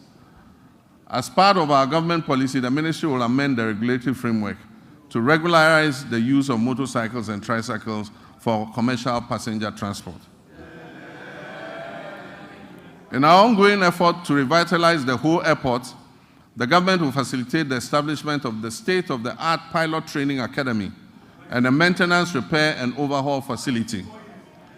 The Volta region will become a center of excellence for aviation training and aircraft maintenance. This project will create significant employment opportunities. It will stimulate economic growth and bolster tourism in Ho and the surrounding communities. I have directed the airport company to release 10 acres of land at the Ho airport for this purpose. Mr. Speaker, with the completion of the Tema-Mpakadan rail line, the government will launch passenger services between Tema and Adome. We will also begin developing the necessary infrastructure on the Volta Lake to facilitate freight transport between Tema Port and Buipe as part of our Eastern Corridor multimodal transport system. The Western Railway line will continue to be modernized in partnership with the private sector. This initiative aims to support the efficient transport of bulk cargo and minerals from the mines in Nsuta, Awaso, and Yinehin to the Takoradi port, while providing passenger transport along the Western Corridor. Mr. Speaker, the last attempt by the previous administration to re-establish a national airline has failed. We will reopen a transparent process that will receive expressions of interest to invite competent established partners to work with us to establish a national airline. We believe that An efficient national carrier can help reduce fares on routes where external carriers are currently enjoying a monopoly. Mr. Speaker, our communications and digital technology initiatives focus on expanding our national digital infrastructure to stimulate innovation and enhance public service delivery. We're also dedicated to improving access to information and communication technology, promoting the digital economy, ensuring inclusive and equitable growth across all sectors. Nevertheless, the sector faces several significant challenges that hinder our progress, and these include insufficient infrastructure for delivering weather and climate services across all time zones, fragmented and uncoordinated databases, outdated legislation and policies that do not keep pace with a rapidly evolving sector, a lack of adequate technology to effectively detect, prevent, and respond to cybersecurity threats, and a daunting debt burden of almost 2 billion cedis. To revitalize this sector, government is committed to reviewing existing laws and policies to better align them with emerging technologies such as artificial intelligence, big data, Internet of Things, and machine learning. Additionally, we'll develop and expedite the enactment of the Kofi Annan Center of Excellence bill. This legislation will establish the necessary framework for the center to concentrate on research and development, consultancy services, and capacity building. Mr. Speaker, access to safe and reliable water and affordable housing significantly enhances the well-being and quality of life of our people. These elements are integral to our reset agenda and fundamental to our vision to build the Ghana that we all want. However, the water sector in Ghana faces considerable challenges, including illegal mining activities that contaminate fresh water sources, rendering them unsafe for drinking and agriculture. This alarming situation highlights the critical need for a decisive and ongoing effort to combat illegal mining, to save our environment and our public health.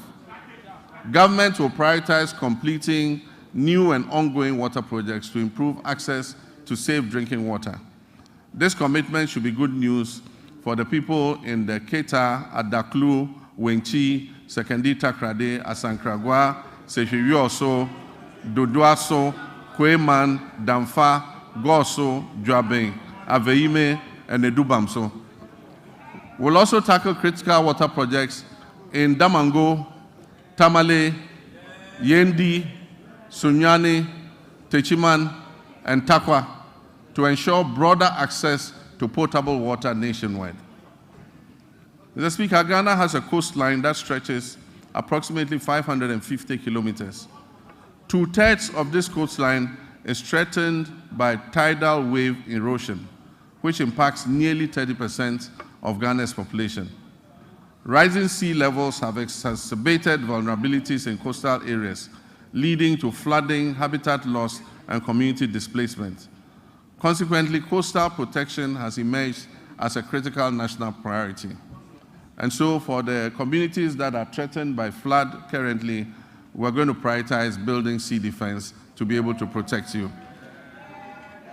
Flooding has become an all too frequent occurrence in many urban centers across the country, resulting in tragic loss of life, livelihood, and property.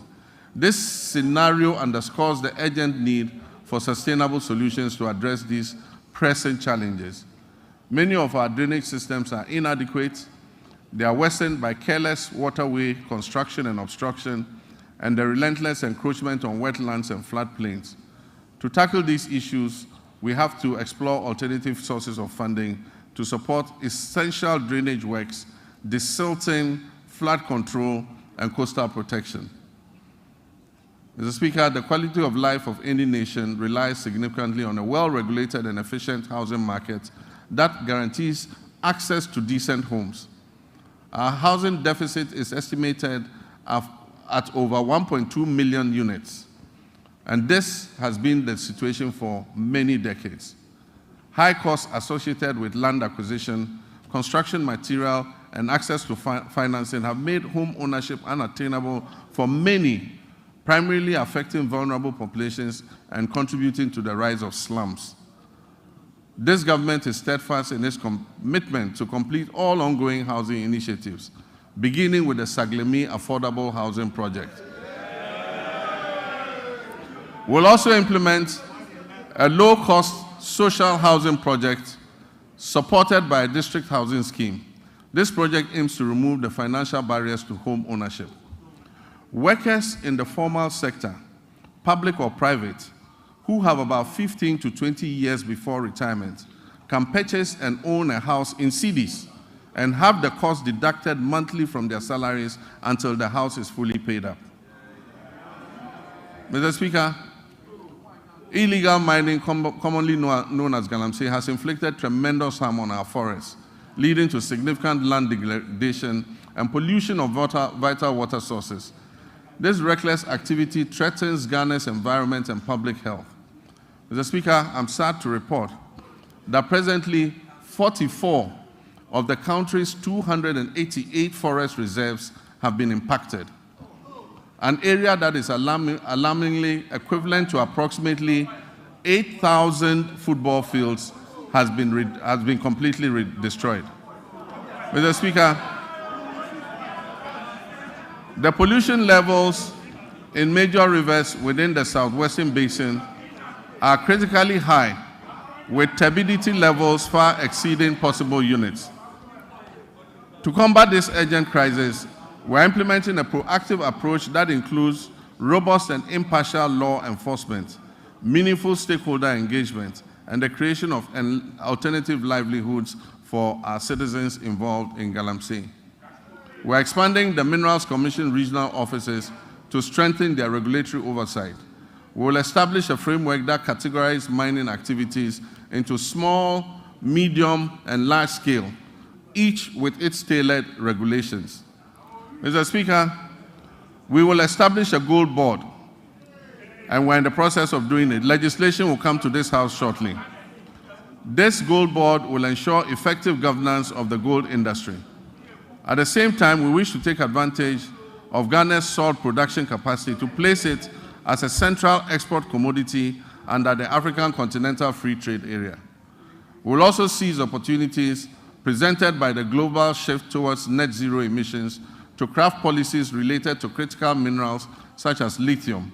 The anticipated development of the integrated aluminum and iron industry will significantly increase the value of Ghana's natural resources.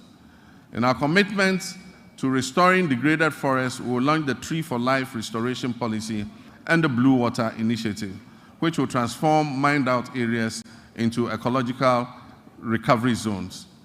This ambitious afforestation program aims to establish more than 50,000 hectares of new plantations and undertake 5,000 hectares of enrichment planting annually. We'll also implement public sensitization campaigns to foster sustainable forest management practices and uphold the Wildlife Resource Management Act. We're going to involve school children and the general public in tree planting and tree growing. Mr. Speaker, comprehensive reforms will be introduced to enhance transparency and efficiency while ensuring tenure of security in land administration. Climate change remains a pressing concern for Ghana and the global community. To meet our climate mitigation targets, Ghana has allocated 24 million metric tons of its carbon budget, totaling 64 million metric tons of carbon for authorization under Article 6 of the Paris Agreement. We've successfully authorized 3 projects which are poised to reduce 5.2 million tons of our carbon emissions. In line with our manifesto, we are committed to strengthening institutional and human capacity through necessary adaptation and mitigation measures to bolster resilience in critical sectors such as agriculture, forestry, energy, and water resources.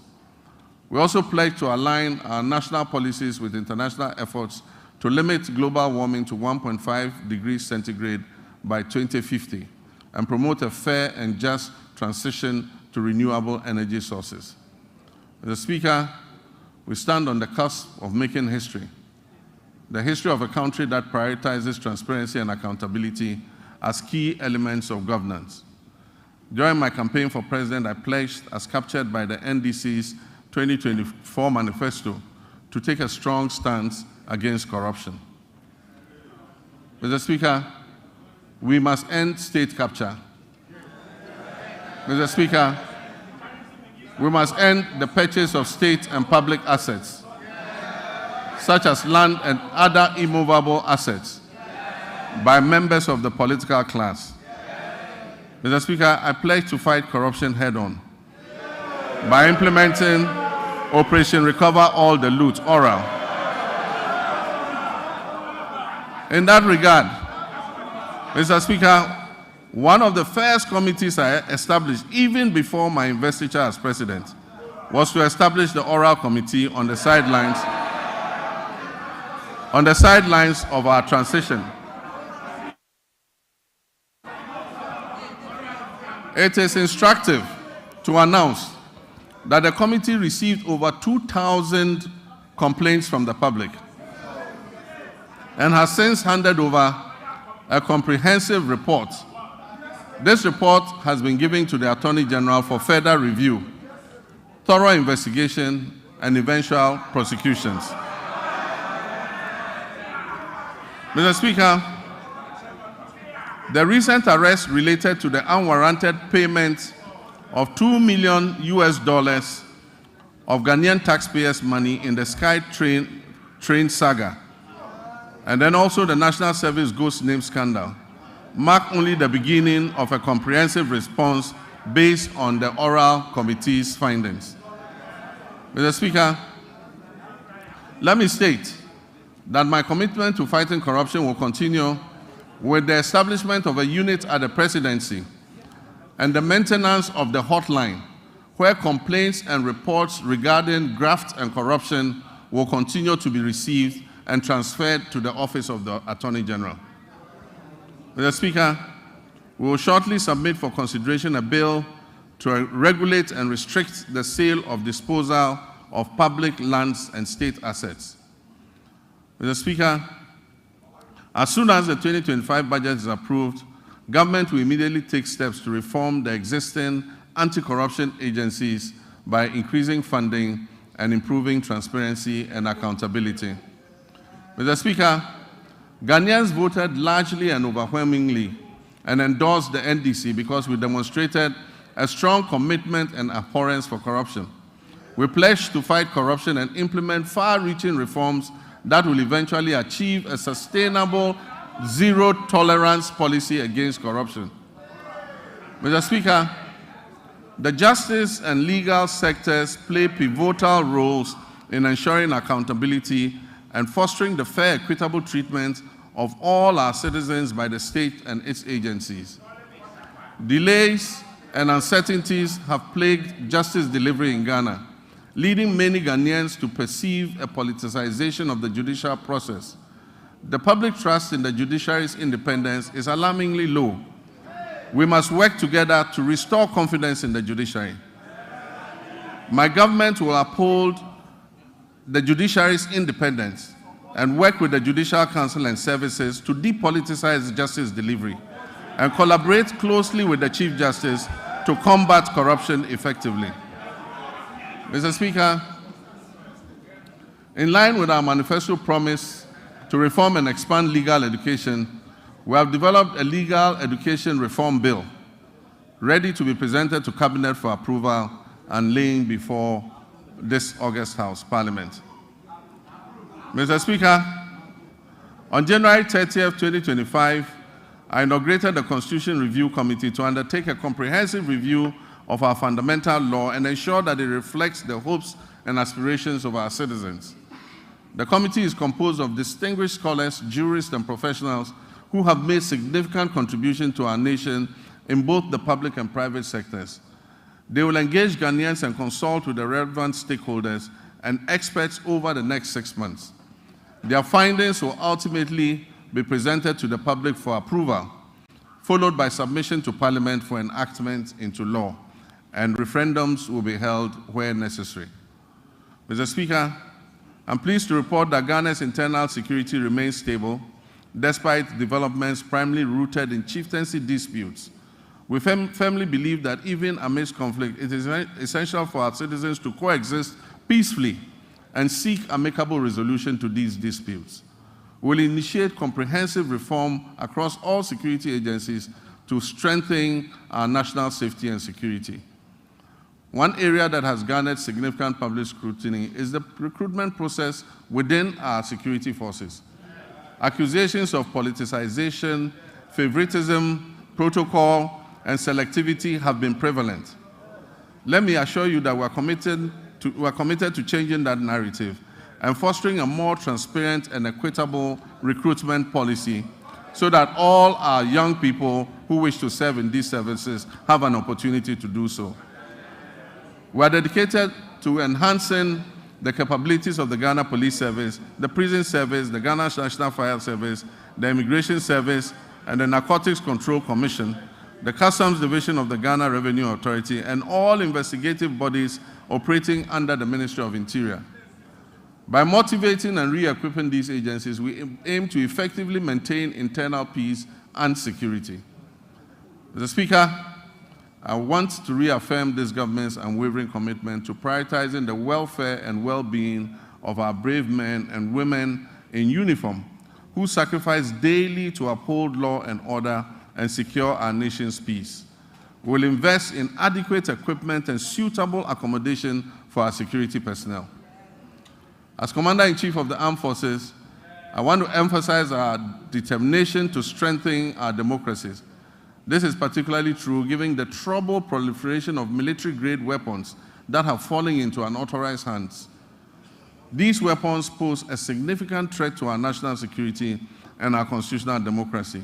They endanger the safety of all Ghanaians and potentially exacerbate existing conflicts such as chieftaincy disputes, and in many cases fall into the hands of armed robbers. Since taking office, we have pursued a responsible approach to account for these unregistered weapons while maintaining stability within the security apparatus. I'm pleased to report that we've made substantial progress and are committed to ensuring that those responsible for this situation are brought to book. In our efforts to safeguard our citizens, Mr. Speaker, to safeguard our territory, to maintain our democracy, we remain vigilant against the threat of violent extremism and terrorism. Therefore, we are resolute in enhancing our defense mechanisms through diplomacy, counterintelligence, information sharing, infrastructure development, and the acquisition of appropriate technology. Achieving a stable and secure nation necessitates the motivation of our uniformed personnel. Currently, the Ghana Armed Forces faces a housing shortfall of over 17,000 units, and we recognize that the inadequate state of barrack accommodation needs to be addressed promptly. In addition to housing, we'll prioritize improvements to rations and fuel supplies for our security forces. Quality healthcare is another critical aspect of motivating our armed forces. As we work to expand and improve facilities at the 37 Military Hospital, complemented by the recently restored oxygen plant, we remain committed to finishing the delayed Afari Kumasi Military Hospital, which is still a top priority for my government. The goal is to complete and operationalize this facility before the end of this year. Mr. Speaker, like many other state institutions under the previous administration, the Ministry of Defense is burdened with approximately 3.7 billion cedis in debt, a figure that continues to grow as new and undisclosed debts are uncovered. However, the demands of our Army, Navy, and Air Force continue to rise, necessitating the need for modern platforms for effective operations. Despite these financial challenges, I am confident that the Ghana Armed Forces possesses the human resources necessary to revitalize the defense industry's holding corporation, which can support the government's efforts in this regard. DHOC, which was begun under the late President John Evans Atta Mills of blessed memory during my tenure as chair of the Armed Forces Council, is essential for fueling Ghana's industrialization drive, which is aligned with our 24-hour economy initiative. Although DHOC has expanded, it's yet to be fully optimized to deliver the returns needed for the Ghana Armed Forces and our nation. I've tasked the Minister for Defense with incorporating innovative and significant private sector participation into DAHOC's operations to harness its considerable potential for economic growth. Mr. Speaker, Ghana's strong international reputation was reaffirmed by the historic participation of foreign leaders during the swearing-in of the President, myself, and Vice President Nana Jane Opoku-Agyeman on January 7th, 2025. Mr. Speaker, it reflects the confidence our country's stability and democratic progress has engendered in the international community. Ghana remains committed to its Pan-Africanist ideals, non-alignment, democracy, and global cooperation, and the rule of multilateralism, embracing a policy of friends to all and enemies to none. We'll continue to cultivate diplomatic ties based on mutual respect and shared values. Mr. Speaker, Ghana is open for business. Our policy on economic diplomacy focuses on export diversification, foreign investment, and job creation. A new blueprint and delivery unit at the Ministry of Foreign Affairs with clear performance indicators will be launched soon to ensure foreign engagements yield tangible benefits for our people. Because of emerging security threats, especially on our borders, Ghana is committed to security initiatives, particularly in the Sahel region. We'll maintain a continuous engagement with our Sahelian neighbors and continue to work with them to resolve the difficult situation that they are confronted with. I've appointed a special envoy to help sustain diplomatic relations with our Sahelian neighbors, aiming to achieve their reintegration, if possible, back into our regional bloc. Mr. Speaker, we'll expand passport application centers nationwide to reduce processing times to 7 days. We wish that a passport will be delivered within 7 days from the date application is submitted. These comprehensive reports at the Passport Office is going to align with our vision of a 24-hour economy. The Passport Office is going to work 24 hours to process passports that have been applied for. Mr. Speaker, as we reset Ghana to serve Ghanaians better, government will also revamp the labor administration institutions in the country. We'll promote social dialogue and foster harmonious industrial relations among stakeholders. In the coming months, the National Tripartite Committee, led by the Sector Minister, will organize a national labor conference to discuss pertinent issues affecting labor and employers. The recommendations are expected to influence and shape government's policies and programs in this sector. Mr. Speaker, we will launch the Ghana Labor Export Program, which would allow Ghanaians to go abroad and work with countries that we have signed agreements in specialized areas like engineering, technology, welding, carpentry, masonry, and nursing, teaching, and so many and so forth. The government will maintain strict fiduciary responsibility for the operation of the National Pensions Regulatory Authority and the Social Security and National Insurance Trust. This year, the NPRA will fully automate its internal operations and the pension industry will be regulated. This is critical to safeguarding the growing pension fund assets. As part of measures to increase pension coverage in the informal sector, which currently stands at only 11%, the government will implement an informal sector pension inclusion initiative to increase participation in micro-pension schemes. Decentralization has been at the heart of our government system, yet key players in the process, such as assemblymen and women, often face neglect and inadequate compensation. Mr. Speaker, I did promise to pay modest allowance to our assemblymen and women, and I'm committed to keeping this promise. The Honorable Minister, when he presents the budget to this House, would have a provision for allowances for assembly members. Mr. Speaker, I have just unveiled the state of the nation as I came to meet it. I've also disclosed several measures that I intend to take to address the challenges we have inherited.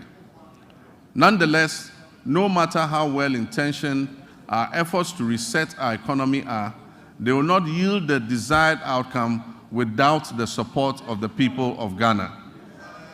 And so to my dear countrymen and women, you have clearly and unmistakably expressed your displeasure with the poor governance and corruption that has existed in the past. Mr. Speaker, some of our compatriots did so even at the peril of their lives, just as our 28 February Crossroads shooting national heroes did in the Gold Coast. May all such martyrs of democracy, those who have died in the process of elections and in the process of just exercising their civil rights, may they rest peacefully in the bosom of the Lord. Mr. Speaker, we will, as I promised, investigate these deaths and we will provide appropriate compensation to the families of those who have died during the elections. My brothers and sisters, you gave me a compelling mandate that leaves no one in doubt about your expectations of me and my government. You embraced the vision to generate new and well-paying jobs through the 24-hour economy initiative. The arrogance of power that you so much abhor will be a thing of the past. I will enforce and demand the highest standards of performance from those I have chosen to work with me to improve the circumstances of our country. I'll publish a code of conduct that they will be strictly made to abide by. Mr. Speaker, it would be remiss of me if I didn't admit that the entire economic value chain is currently in the internal ICU, in the ICU. As I recall mentioning a few intensive care units, as I recall mentioning a few years ago when we were still in opposition, the economy is even worse than we had envisaged. But this gives us ample opportunity to be innovative in our efforts to resuscitate it. And so what are the key takeaways from me for the people of Ghana? 1, that we shall fight corruption effectively. 2, that we shall run a lean government of no more than 60 ministers. 3, that we shall realign the ministries, agencies, and departments to eliminate duplication. 4, that will introduce austerity, reduce wasteful expenditure and spending, and improving tax collection.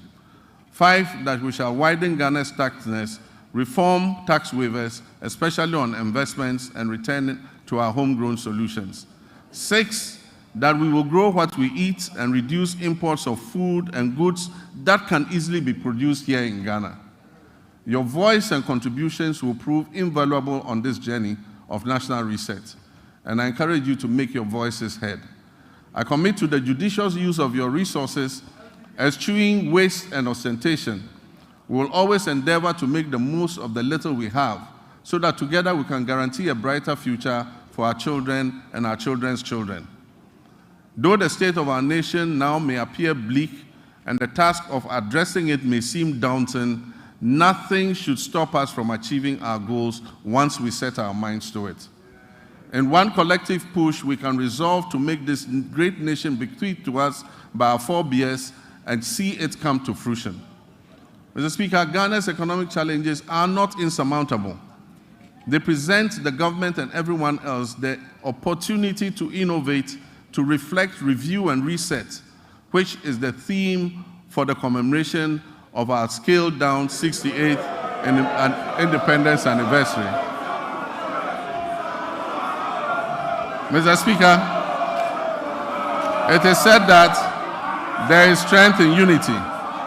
Ghana's greatest strength lies in its people, its young and energetic youth. If we stand united, we can be more resilient and build together the power of collective action to overcome economic and social challenges. Every Ghanaian, regardless of political affiliation, background, or status, has a responsibility to play a key role in nation building and work towards a complete reset of our country.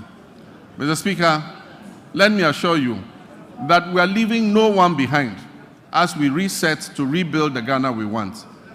We will rebuild a Ghana that works for all of us and not just a few. We shall live the dreams of our forebears in our lifetime. And so, my countrymen and women, where despair once existed, let hope radiate. And where the sun appeared to set on our bright prospects as a nation, let a new dawn of enthusiasm and renewal supplant it, so that when I come and stand here next year to present a message of the state of our nation, it will be one brimming with excitement and happiness. Mr. Speaker, I thank you very much for this opportunity. I thank honorable members for your kind attention. May God bless our homeland, Ghana. Thank you.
Honorable members, please resume your seat. Honorable members,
honorable members, order.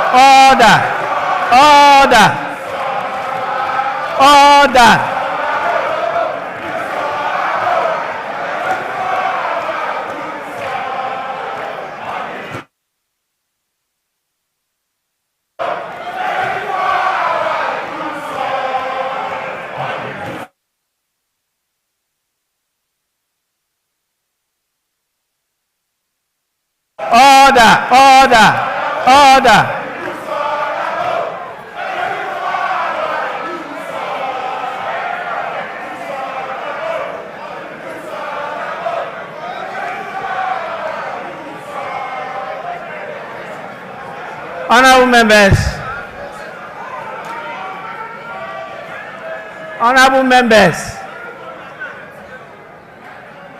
please, honorable members, let me assure you, I have the full support of parents to discipline the students.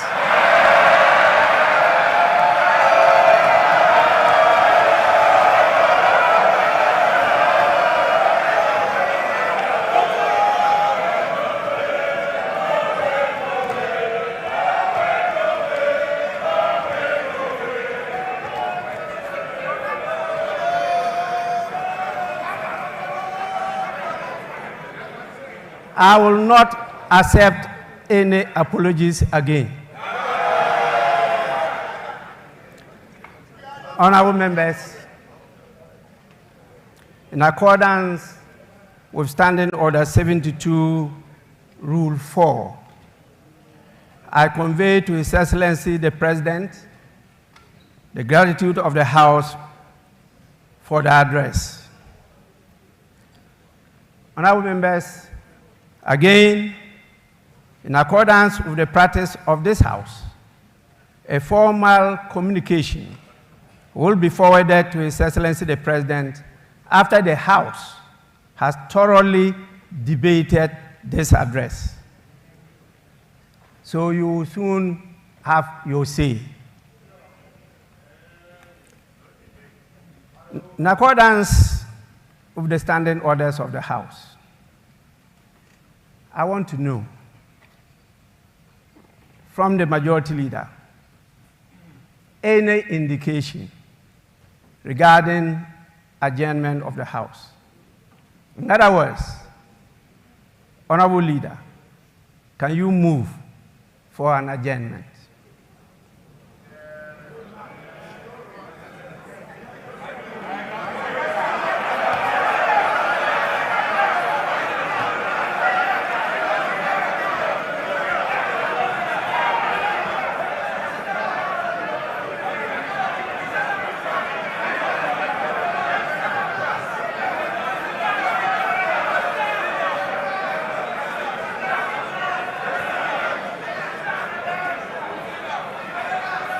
Honorable Majority Leader.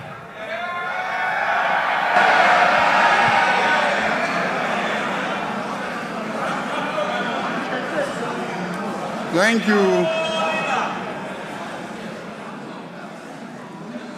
Thank you very much, the Right Honorable Speaker. Right Honorable Speaker, we wish to thank His Excellency the President for fulfilling his constitutional obligations under Article 67 and duly presenting to us a message on the state of the nation. So, Speaker, things are clearly bleak. So, Speaker, I see on this side of the House my colleagues in black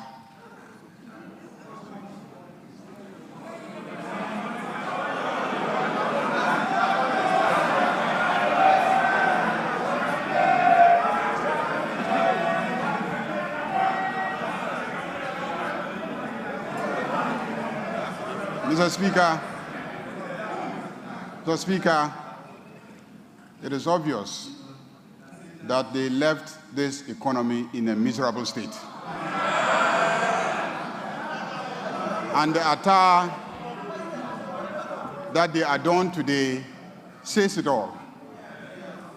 But this side is in white because His Excellency the President, we knew very well, was bringing to us a message of hope. Mr. Speaker, our elders have cautioned that you don't leave your kraal in the hands of a hyena as a caretaker when you are traveling. Don't be surprised when you come back and the carcasses of all your livestock are gone. Mr. Speaker, what has happened to our economy and our country and the presentation that has been made says it all. It is sad, it is unfortunate. But His Excellency the President has brought us hope. Hope for the youth of this country. Hope for the women. Hope for the Okada drivers. Hope for the private sector. Hope for students. and hope for ordinary Ghanaians who did everything to bring him to office with such an overwhelming number. Mr. Speaker, we have no doubt that everything outlined here gives hope, and this House will support His Excellency to deliver on his commitment. But more importantly, this House will support His Excellency to deliver on the promise of accountability. Those who so damage our economy must be held accountable. And we will support him to deliver on the commitment to accountability. Mr. Speaker, on that note, I move that this House be adjourned to tomorrow 10 o'clock in the forenoon. Thank you very much, Mr. Speaker. Minority Leader.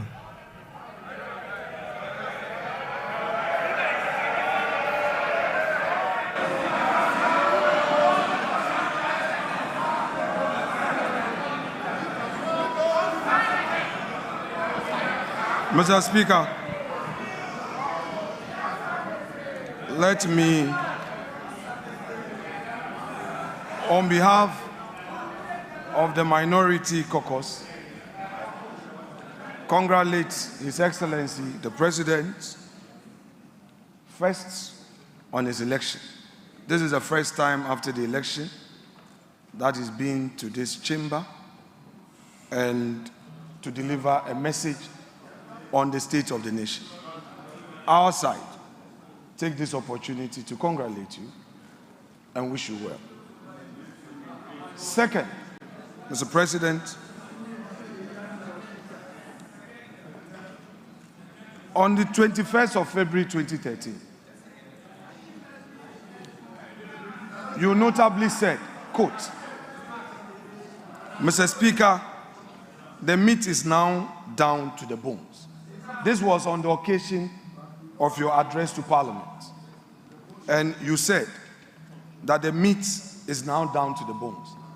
This was at the time, Mr. President, that you were President of Ghana, and you had served as chair of the economic management team of your own government. Yet, when you came to this House, you lamented on the same state of the economy that you had presided and re-echoed the point that we are left with just the bones. Mr. Speaker, the President again says that he has delivered less ministers. But it is clear that his strategy is, if less, more divide. You have appointed few ministers, but more and more and more presidential staffers and more committees.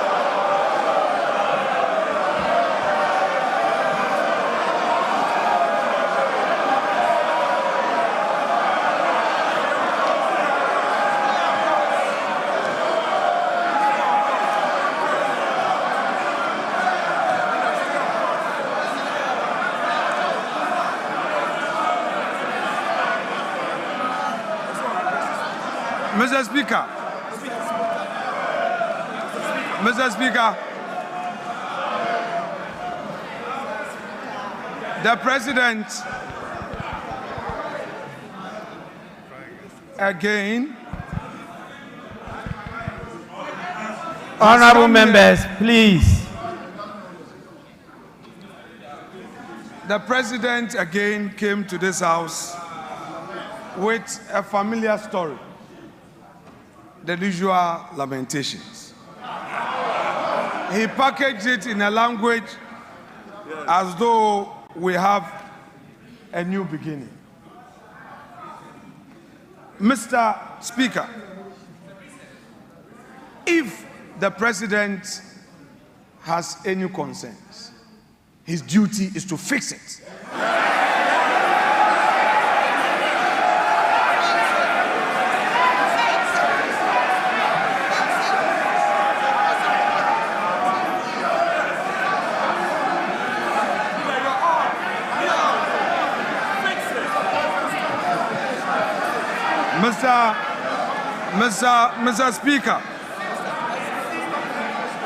Mr. Speaker, His Excellency, the President,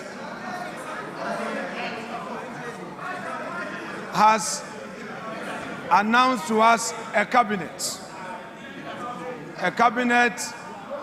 of 19 with only 2 women. The daughter of the founder of this NDC, Zaneto Rawlings, is missing. Hajia Ladi is missing. Helen Ntosu is missing. Where are the women in this government? The Vice President. Honorable members, please, order, order, order.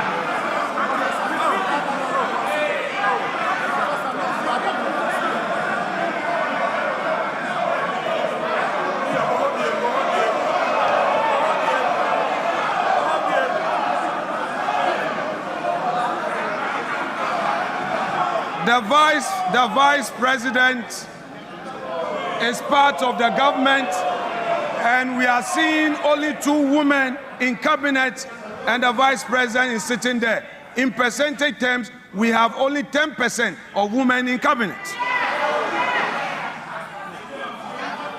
Mr. Speaker, the President again, as part of his lamentations, is telling the nation that through some arrangements, they have been able to do 2 things. Pay domestic bonds that matured, and then also they have successfully done some financial engineering to pay some energy sector debts to keep our lights on. My question is, Mr. Speaker, has the President any budget? This is the budget he inherited, the revenues he inherited that he has used for this purpose. The same government is condemning. Mr. Speaker, he has today told us that we have 2.2 million Ghanaians unemployed. But what he has forgotten, that in his administration, in less than 100 days, all we know is sack them, sack them, sack them, dismiss her, dismiss her, dismiss her. Mr. Speaker, on the streets of Accra today, the youth of the country are saying that Mahama Bakun termination bebre. Mr. Speaker, we are happy to hear from the President that he is going to launch the Nkokon Kitinkiti. We are happy to hear this, but we are curious because only yesterday we heard of a confirm. Mr. Speaker, the President talked about the school feeding program, and in his submission on the school feeding program and the status of it, he said that they are now feeding the children well. What he didn't say was that the time he assumed office, the previous government had paid every single one of the caterers. What he failed to tell Ghanaians was that President John Agyekum Kufuor, who is seated in this chamber, was the one who initiated the school feeding program. He did not acknowledge him.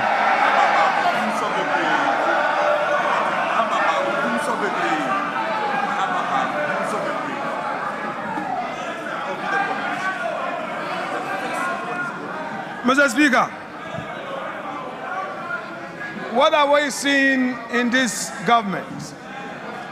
The same old stock. The same old stock.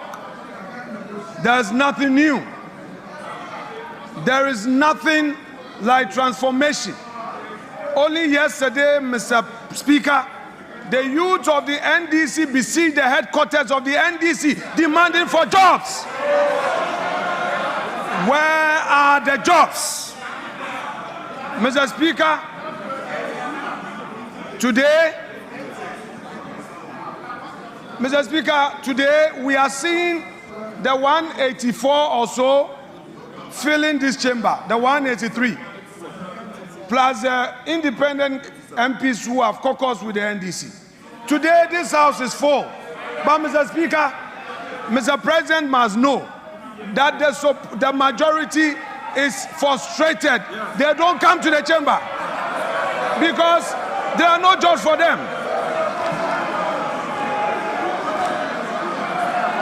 Mr. Speaker,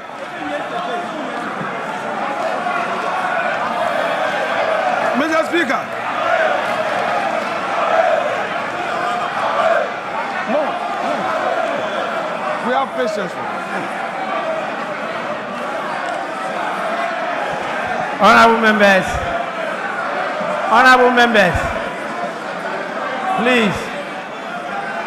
Honorable members,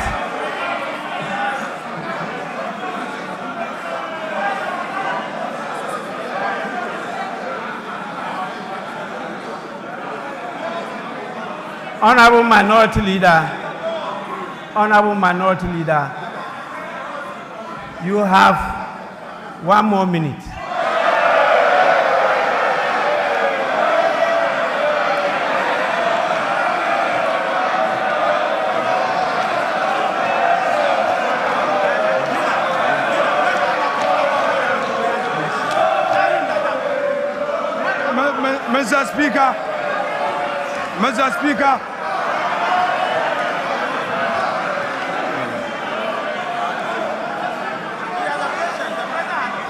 Mr. Speaker, when Akufo-Addo was here on his last sonar, Akufo-Addo had patience for Emmanuel Ama Kofi-Boa to speak. Mr. Speaker, there must be patience for the minority side. I cannot be limited, Mr. Speaker. Let me finish.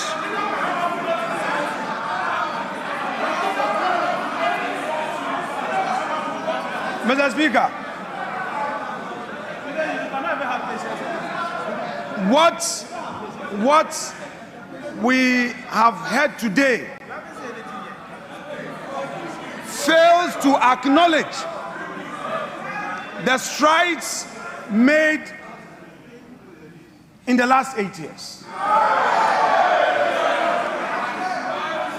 Mr. Speaker, the president failed to acknowledge that he came to meet a peaceful and a stable country. 2, the president failed to tell us that he came to meet a public and civil service that the government, in spite of all challenges, was able to pay consistently. Mr. Speaker, the president failed to tell us that in spite of all the crisis, consistently, the Akufo-Addo government was able to increase wages. And the minimum we did was 11% as compared to his 10%. Honorable Minority Leader, Mr. Speaker, to conclude. Your time is up. Mr. Speaker, to conclude. Honorable members, my attention has been drawn to the presence of more distinguished members, and I want to draw your attention to them.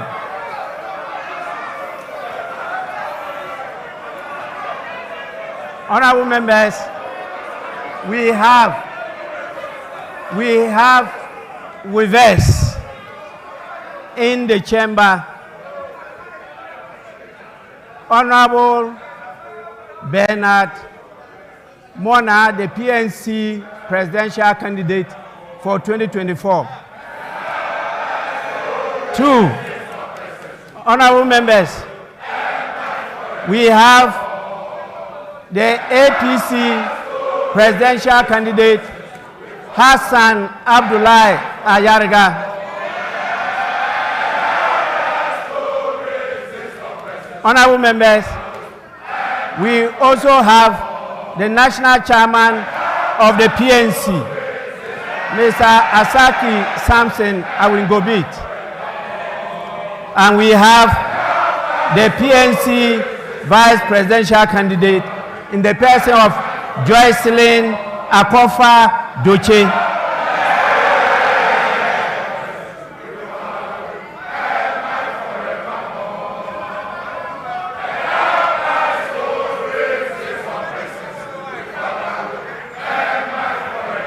Honorable members, I now put the question.